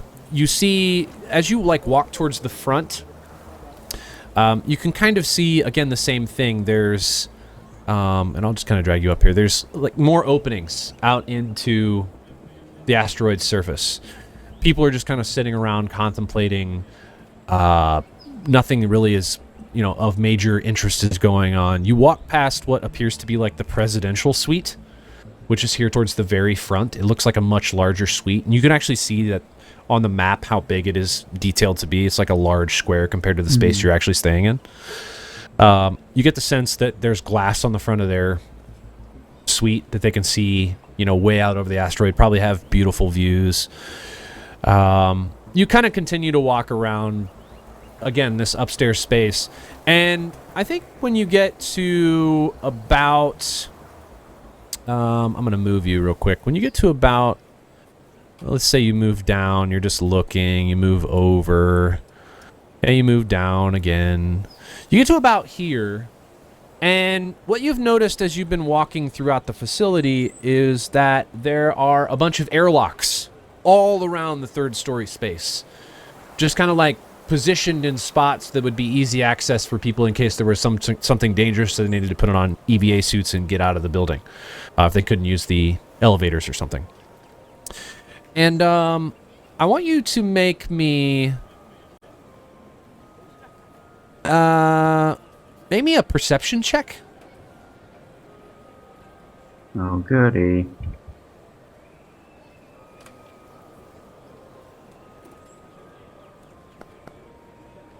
That's the one. It's 11. Okay. 11. All right. Cool. Excellent. As you're standing there, you start to hear a sound. It's almost like you hear a soft pop. And then, I'm sure that didn't come through because RNN noise, but... No, it did. It did, We really? got it. Wow. Yeah. Incredible. Excellent. Love it. Yeah, sure. You hear a soft pop, and then you hear a hiss. A very slight hiss. And it sounds like it's coming from the door, like the actual egress door, the airlock to get outside.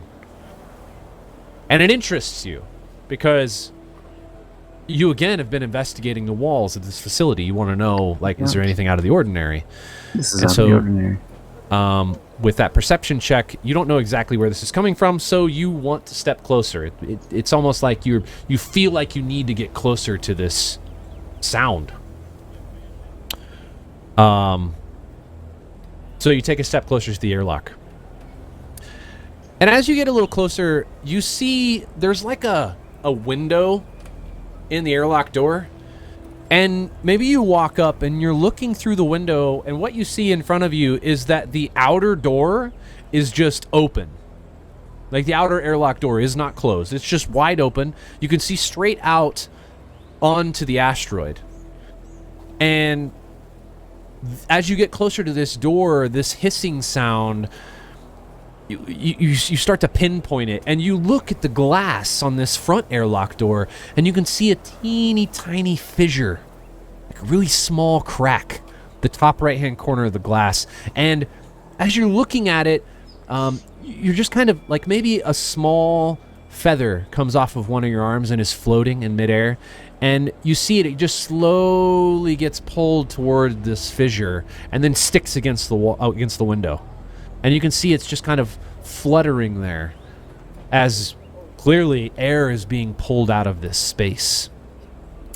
And as you're looking at it, this crack, it begins to create larger lines along the window and starts spreading. The sound of the crack begins to grow louder and louder.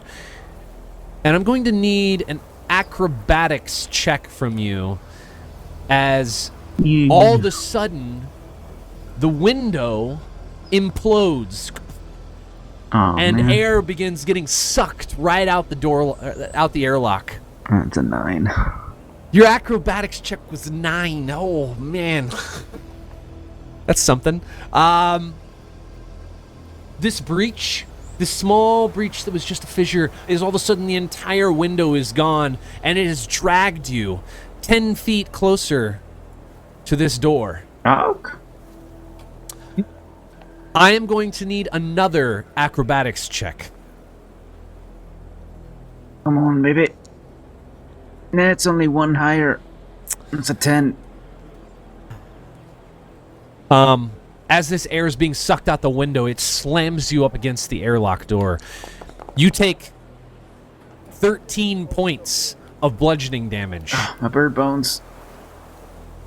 You again are hearing sounds and this whirring of air as it's just flying past your head. You now start to hear like the mechanical clicks.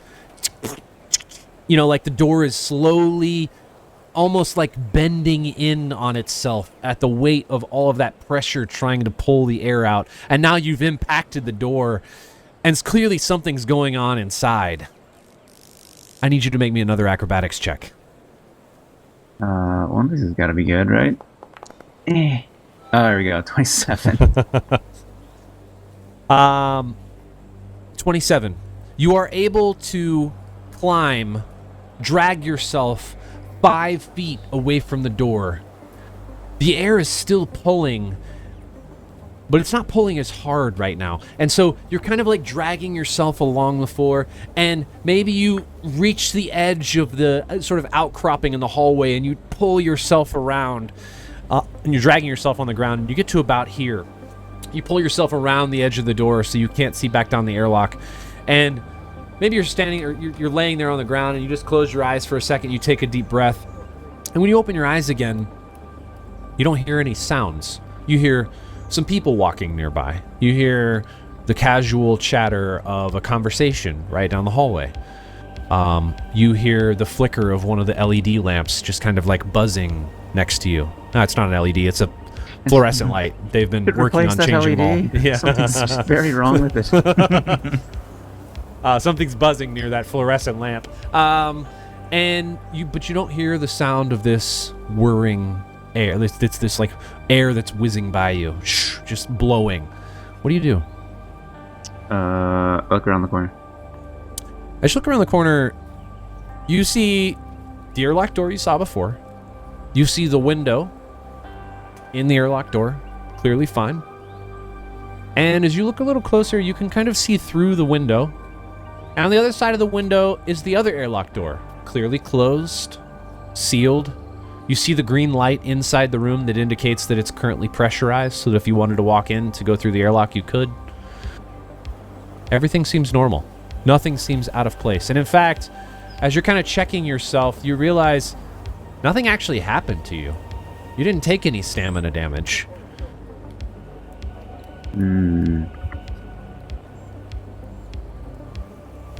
The familiar story that she's never heard. Am I missing a feather from my right shoulder? You do find a feather near the door on the ground. Oh, sick.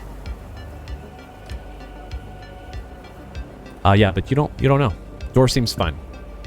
And maybe as you continue your walk, or if you continue your walk, I don't know if you would after that, but yeah, gingerly. Everything else you see seems fine. You maybe casually look at all of the rest of the airlock doors. They seem okay. You see a door, window fully intact, outer door fully intact, green light on indicating that it's currently pressurized. Nothing feels like it's not how it should be.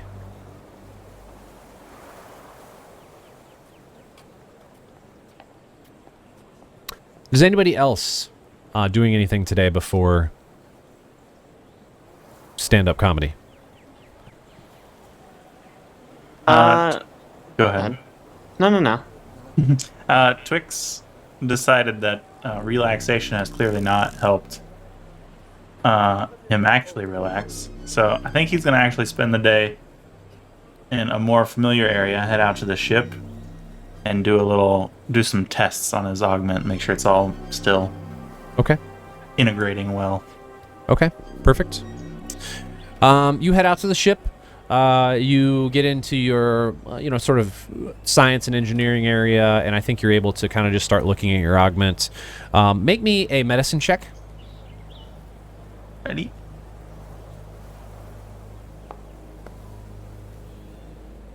.22. Your augment seems fine. In fact, it seems like it's running even better than it has. Like, it's not It's just doing what it's supposed to do. Nothing seems out of the ordinary to you. You kind of maybe check your biosigns. Everything looks normal. You maybe grab one of those grip strength tests units, and as you squeeze it, it almost breaks in your hand.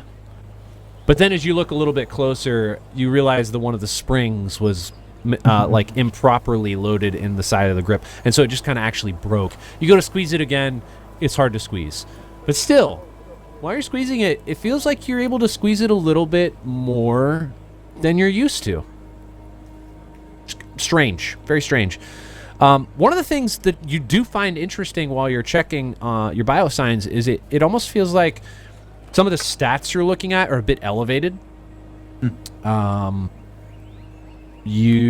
don't match your biosigns from like the most recent times where you've sort of taken notes, and you would take a lot of notes being a doctor. I mean, you're going to probably be constantly monitoring yourself.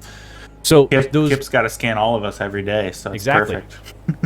Kip would probably be the one that would scan and indicate to you that some of your biosigns are like they're elevated, but not out of the ordinary, like out of an ordinary range. Everything seems fairly normal. Okay. Anyone else before open mic night? I was gonna check out, Janet. Janet? What do we call her? Janet. Janet. You call it she's something different every time, I think. Yes. I do, yeah. Yeah, that's true. So Clarice suggested I check out the VR, and who am I to argue? Absolutely. I can't argue with that. Yep. So I'm gonna go check that out. Okay. You want to do the VR all the way down where you were at last time, or do you want to do it at the Rainbow? What's it called? Or Painted Forest Playrooms? Which one did she suggest? I think it was the other one, right? The one I wasn't at. It's any of them. Any of the hollow chambers really was what she was suggesting. Doesn't really matter. Okay. Okay. You know what? I probably shouldn't go to the one that I stabbed up. Let's try differently. Let's try somewhere else. Maybe a good idea. Don't return to the scene of the crime right away. Yep, makes sense. Okay. All right, I'll put you on the second floor. Maybe you're over here down towards the bottom right. There is a VR headset station here that you can utilize. Oh, good. It's in public this time. That's great. Yeah, we'll do this. Yep. You do see kind of across the way that that streamer, Yusoki, he waves at you. He doesn't really say anything, but he tosses up his little recording ball. It's floating in front of him, and he's saying all kinds of things that are just like wild, whatever. But he puts he like puts on the VR headset, and a cone of obscurity comes around him so that you can't see what he's currently doing. But he's in VR currently. Talk is? Talk, yes. Okay, great. I'm just gonna roll my eyes as soon as he can't see me anymore, and then I'm gonna put on the helmet or the goggles or the whatever, the future VR stuff. Yep. But you put on the future VR stuff on your face. What do you you see a menu of like hundreds and hundreds of games, activities, scenarios. What do you pick? Let's get into like, are there any like combat scenarios, or are they all like fun? There are all kinds of scenarios. The things that are presented to you, I would say, are probably, again, you see like things like combat knife scenarios, stealth scenarios. You also see one that's like starred, and it says Akiton encounters. Yeah, sure. I mean, who am I to argue with the star system? Okay. You pull up the Akiton encounters, and it just lists a couple. It lists Winterlands. It lists half irradiated city, and it lists mega corporation. Well, look at that. Marissa knew exactly what she was talking about. We'll start with, we'll be, thematic. We'll go Winterlands first. Winterlands. Excellent. Winterlands. The moment you click the button, you instantly feel cold air blow across your fur, and you do feel incredibly cold. Weirdly enough, though, it doesn't feel bad to you. In fact, I feel like maybe you feel like you're embracing that a little bit, Sure. It feels a little bit closer to home, probably because it's Akiton. But you know, you find yourself in the middle of the Winterlands, and you feel this cold on your skin.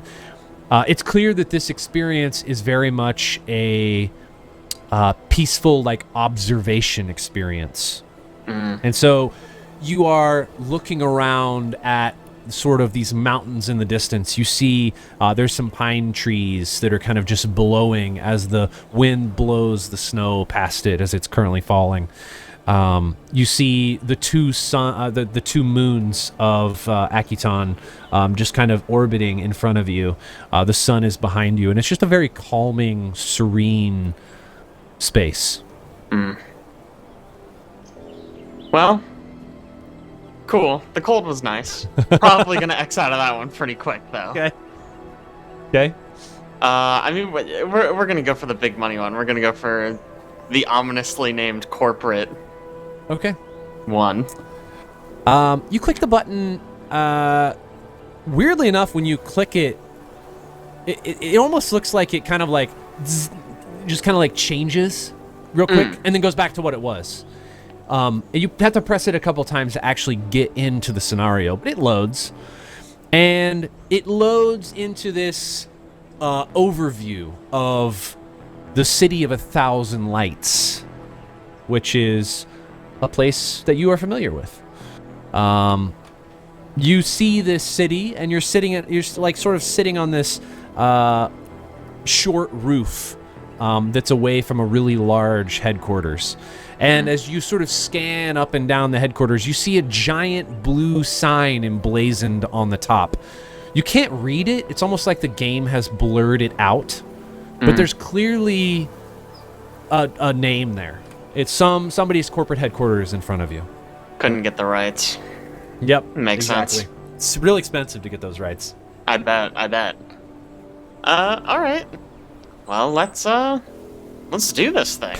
The game prompts you with two options, really. Attempt a entry point fronts, more like action-y entry, or stealthing your way up and kind of scurrying around through some of the air vents in the building to reach the spot where you want to be. Lisk he reaches for the attack option. That's like his first instinct. He's just like, let's do it. But then he's like, nah, and he does hit the stealth option. Okay, he hits the stealth option. All right. You find yourself almost immediately transported into this maze of air vents, and there's like all different directions you can crawl, but you make your way through, you're crawling, maybe you find a dead end here and there, and a couple of those dead ends end in like some sort of giant, sci-fi whirring fan with the sharpest blades you've ever seen that's like pulling you towards it. And there's a couple prompts on screen to get you to turn or to change direction, and you follow it. And you sort of make your way to the point at which you are prompted with another option, which is to continue on or to break the grate and jump into the room. Let's break the grate. Let's get in there. Break the grate. You break the grate, it falls, but you catch it. You reach down real quick and you catch the grate. You pull it up into the air vent and you set it there quietly. And you jump and you sort of like tumble down out of the ceiling, landing on your feet. You're standing in a room that's dark. As you turn around, there is a whole bunch of, items in this space. It's shelves and shelves of stuff. You see some desks here and there. You see some trophies on one wall. And in one corner of the room, you see a safe. Let's go to the safe. Okay. You walk over to the safe. It's a really complicated safe. You can see that there's a lot of numbers and dials. There's a fingerprint sensor.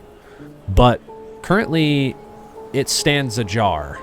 Just ever so slightly open. I open it. Lisk Inside. opens it. I open it. Yeah, you. Whatever. Hi. Lisk, whoever it is. Sure. We both open it. You open the safe, and inside you see two things. You see a vial and you see a data pad. I take both. You take them. Okay. You pull them out of the safe. The game prompts you, leave the building or stay. Let's stay. You stay. Okay. You sit in the corner for a little while. You're just sitting there. A few moments later, the lights turn on in the room. A Vesk, rather tall and imposing, walks into the room wearing a white suit. He doesn't see you. You're hiding in the corner. He walks over, he sits down behind his desk, he messes around with a few things on his personal computer, and he stands up and he walks over to the safe. You've made your way probably a little ways away from it currently, and he's not looking, he's not paying attention, he's busy. He sees that the safe is open. He runs back towards his desk, he hits a button on his communications device, and he calls somebody frantically yelling that his vial and his datapad have been stolen from his safe, and to immediately bring security up as soon as possible. You see him look over, and there's a picture sitting on his desk. And it's of a familiar face, though you can't quite make it out. You can get some of the features. It's a young girl. She has unique colors in her hair, but you can't quite place where you've seen her at, but she's there. And a few moments later, the game goes to a black screen, and the credits roll. And it just says, thank you for playing the corporate headquarters heist. Interesting. I'll take off the VR accoutrements, I suppose. Accoutrement. You take off the VR headset. Excellent. You place it down. You still see right across the way. Talk must still be in that, that in his VR simulation, whatever it is. He's over there. Everything seems normal. You had a, interesting but somehow familiar experience in a giant corporate headquarters. Strikes you as strange. Yeah. Should have patented that. Or copyrighted it, really. And about that time, Janet, you're like on your comm unit, a little indicator pops up, and in front of you, you see two things. You see a vial, and you see a data pad and a little hologram that pops up on your comm unit. And Janet comes on and she says, At New Elysium, you can be anyone, but you'll always be you on the Keys to Elysium guest tracker, ensuring that everyone who has added you as a friend will know who you are. Concerned about anonymity? No worries. Keys to Elysium will never share or sell your personal information to other guests or third-party marketing agencies without your permission. Except you, Lisk. He knows who you are. He recognized you the moment you arrived. He knows what you did. Lisk is gonna just probably, fumble the pad, half drop it, catch it, and then just, bolt. Okay. Where are you going? Just wherever, the quietest, most secluded corner he can find. Maybe just, some stairwell nobody uses. Okay. Maybe it's one of those rooms that nobody's using. Okay. Just I know a good out closet. of here. That you can't It's locked, open. though. Okay. You run as fast as you can. You find a quiet room. You hide. And again, Janet pops up on your app. It's another indication of the same thing. A vial and a data pad. And immediately upon this same thing popping up, she says, At New Elysium, you can be anyone, but you'll always be you on the Keys to Elysium guest tracker, ensuring that everyone who has added you as a friend will know who you are. Concerned about anonymity? No worries. Keys to Elysium will never share or sell your personal information to other guests or third-party marketing agencies without your permission. Oh. Huh. Okay, that one wasn't so bad. But it did. What happened? Can I click on the things it showed? The vial and the data pad? yeah. Okay, Nothing yeah. happens Oh, when you click great. on it. It just brings up like, so as you're trying to press it, all it's really doing is it's replaying the same message. So she'll say the same thing over again. And then as you're clicking on it, you do notice, like, maybe your hand passes through the hologram, and when it leaves, as you bring your hand back, all you see is a key floating there. Not a vial or a data pad. It's the key. It's the logo to the Keys to Elysium app. Ah, I see. Interesting. I'm gonna stay in whatever dark corner I found, and I'm just gonna make Janet say yes a few times to kind of soothe my frayed nerves. Ah, Yes. thank you. Yes. Yes. I noticed during her speech she says guest Absolutely. the same way. Guest. Guest. Guest. Guest. Guest. Guest. Okay. But okay. Okay. You hide for a while. All right, let's fast forward and get to our stand-up comedy night. So I assume everybody's attending, or Lisk, are you not attending at this point? It's at 1 a.m. I'll have yesed myself out by then. Okay. All right. You'll have yesed yourself out. But, like, back row. Okay. Got it. Okay. Hold on a second. Let me get some people dragged around here. Let's bring you over. All right. So you guys are sitting in this space. Ko is standing to the side. Twik and Luna. One of the guys steps up on stage, and he just says, "Up next, we have a special act. This is Ko Sashimi with Stand Up." Stand up. Love it. He looks over you. That was the name of your act, correct? You can just not say my last name. Nobody gets it right. It's okay. Anyway, sorry, that was Ko Sashimi with Stand Up. It's okay. Sashimi. Sashimi. Nope. Okay, sorry, apologies. That is Ko Sashimi. It's okay. Stand I'm up. walking on the stage now. Oh, okay, got it. The crowd goes wild. They're very excited. Why are they excited? They've never heard of him. It doesn't matter. There's a whole bunch of people in here. There's multiple Buzzblade members there. Zorahil, Virlay, Lomer, they're all there. They're clearly, multiple of them are drunk. Very excited to see you do your stand-up act. Whatever it is. They're pumped. The microphone is yours. Great. All right. So I get up there and I look around the crowd. Is the crowd's waiting for me to start, I guess? Okay. Yep. Yeah, they are. Yep. Yeah. You Everybody's got it. looking around person to person like, what is he doing? Ko just learned what stand-up was, if you remember, a few days ago. Yep. And has been very interested in it. So he has practiced his routine a bit, but he's probably still rusty.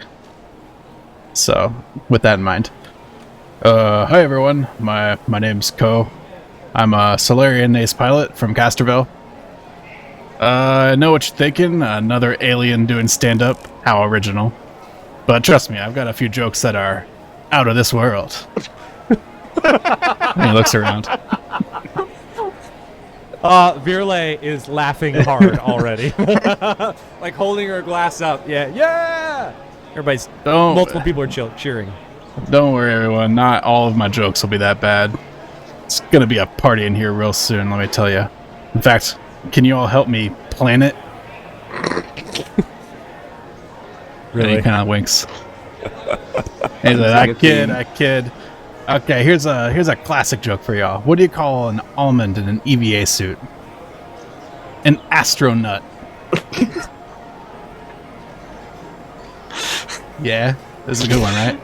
That's a good one. Like, not as many people laughed that time. Okay. Yeah, I always love that one. Hey, anyone hear about that mountaintop on Akiton that's guarded by operatives? I hear it's a sneak peek.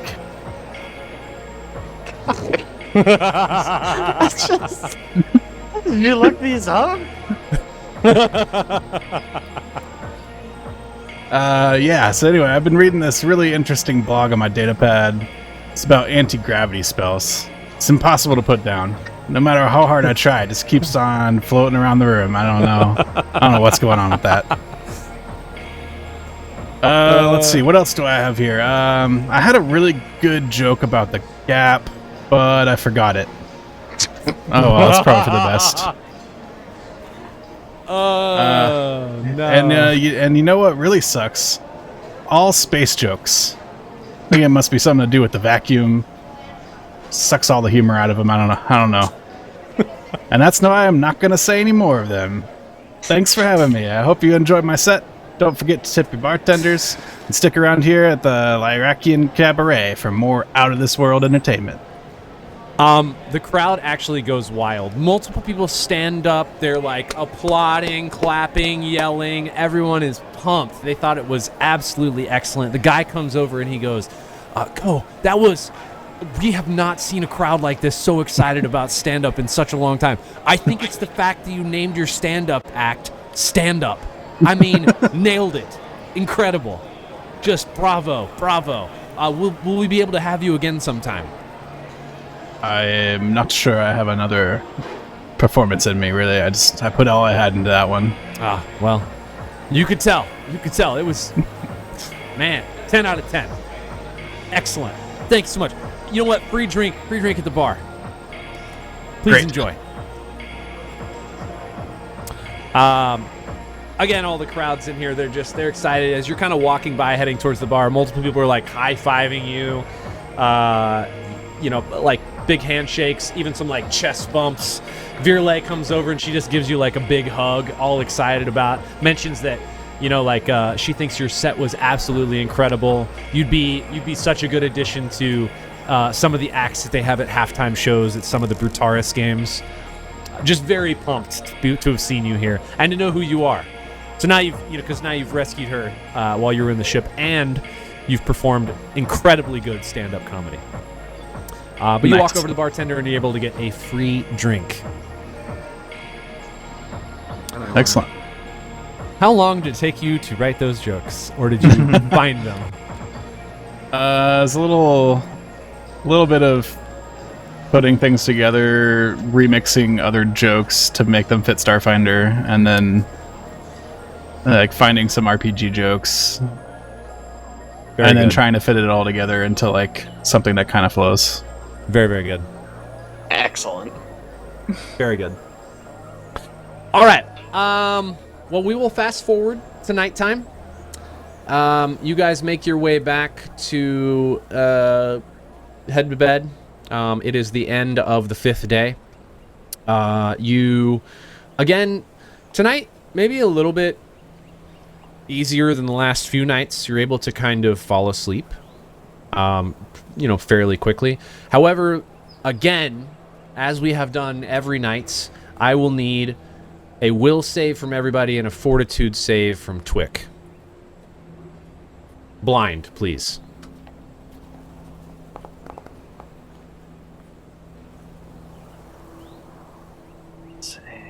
Blind G.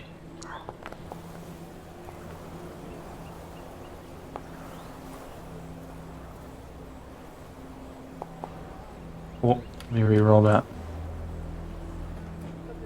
Dang it. I'll take it. I re-rolled anyway, just in case. All right. Wait, was that your What? fortitude? Oh, did I re-rolled my will, didn't I? No. Okay. Who am I missing? There we go. All right.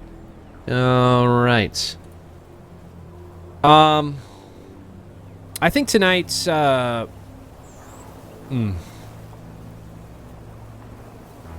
I think you have really just weird dreams.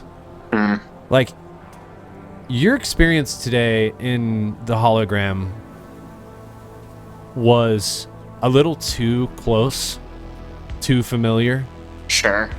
And then whatever was going on with Janet there for a second, I think has just got you up in arms. Just, like, I feel like you're probably like looking around the room constantly. Maybe your eyes will start to shut and then you immediately open them and just scan, make sure no one's there. And it really leads to you not having a good night of sleep at all. You're basically awake all night, sweating, constantly stressed. But time passes and we arrive at the 6th day.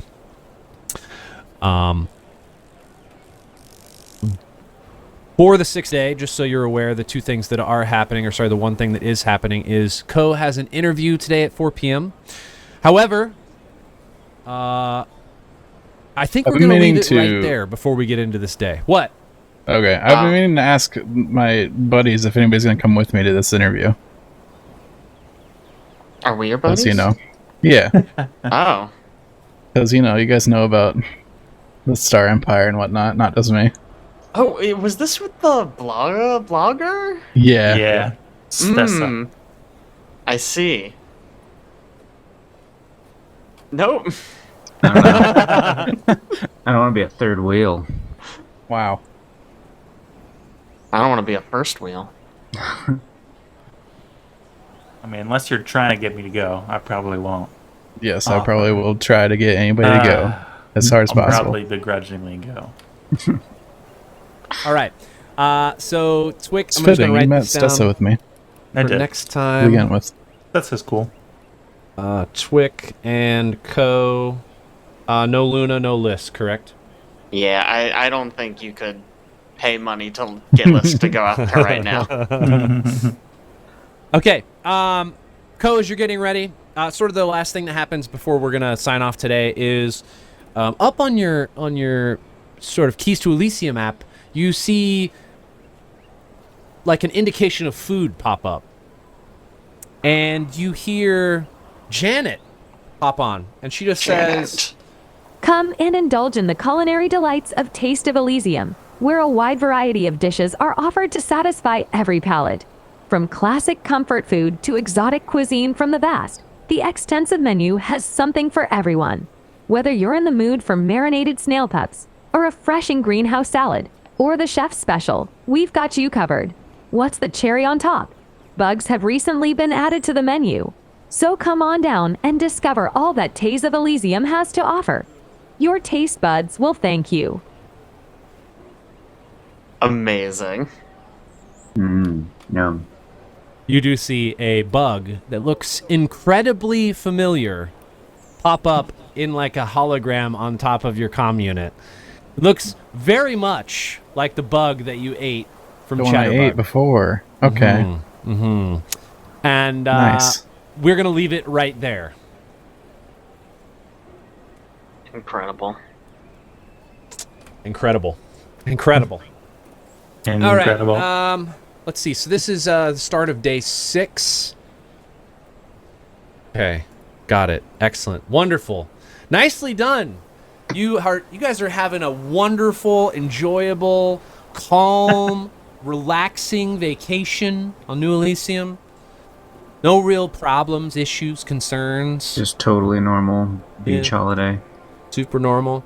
My favorite part is that literally no one has talked amongst the group about things that are going on, so you're all experiencing this at your own pace. Just imagining that it's only you.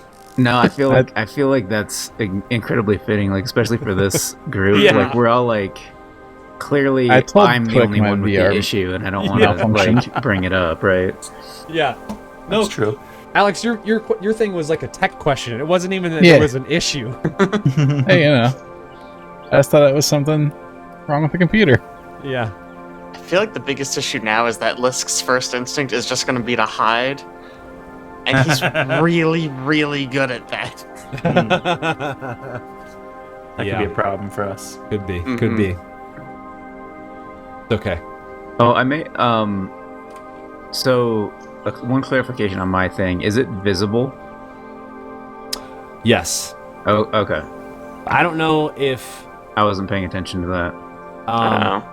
Yes. You know what?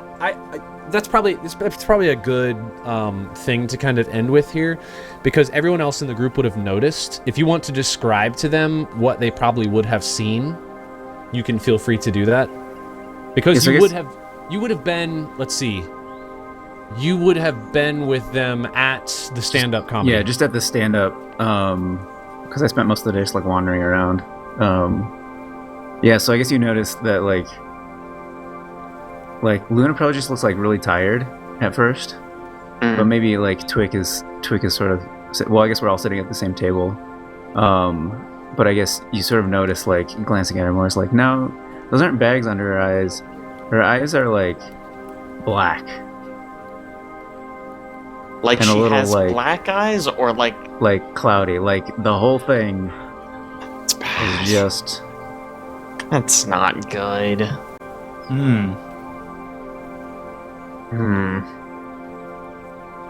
It's fine. Totally normal. Absolutely normal. Nothing to worry about. Oh, okay. DM says nothing to worry about. I guess. You I said guess that. Fine. Yeah. I don't know. It sounded scary, but I guess it's nothing. Nothing at all. That's great. Absolutely. See, Janet says it's fine. Yep. I'm 100% fine. I'm convinced, dude. Yep. Woo! All right. Well, I guess when we come back, we will continue with day 6. On day 6, we will have an interview with Kohe and Twik. Thessa will be talking to you about the Aslanti Star Empire and dogs. She is expecting you to bring a photo of Sven, so that's very important. Also of important note, on day 7, Luna will be performing her solo act, Just Luna, at the Lorakian Cabaret, where everyone will be invited to join yet again. We'll see who actually shows up.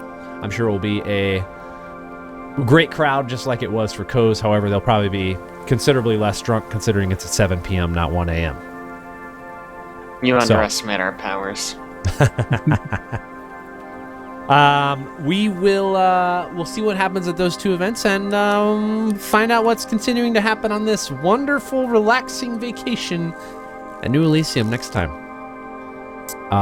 So yeah, thanks so much for joining us. We'll catch you next time.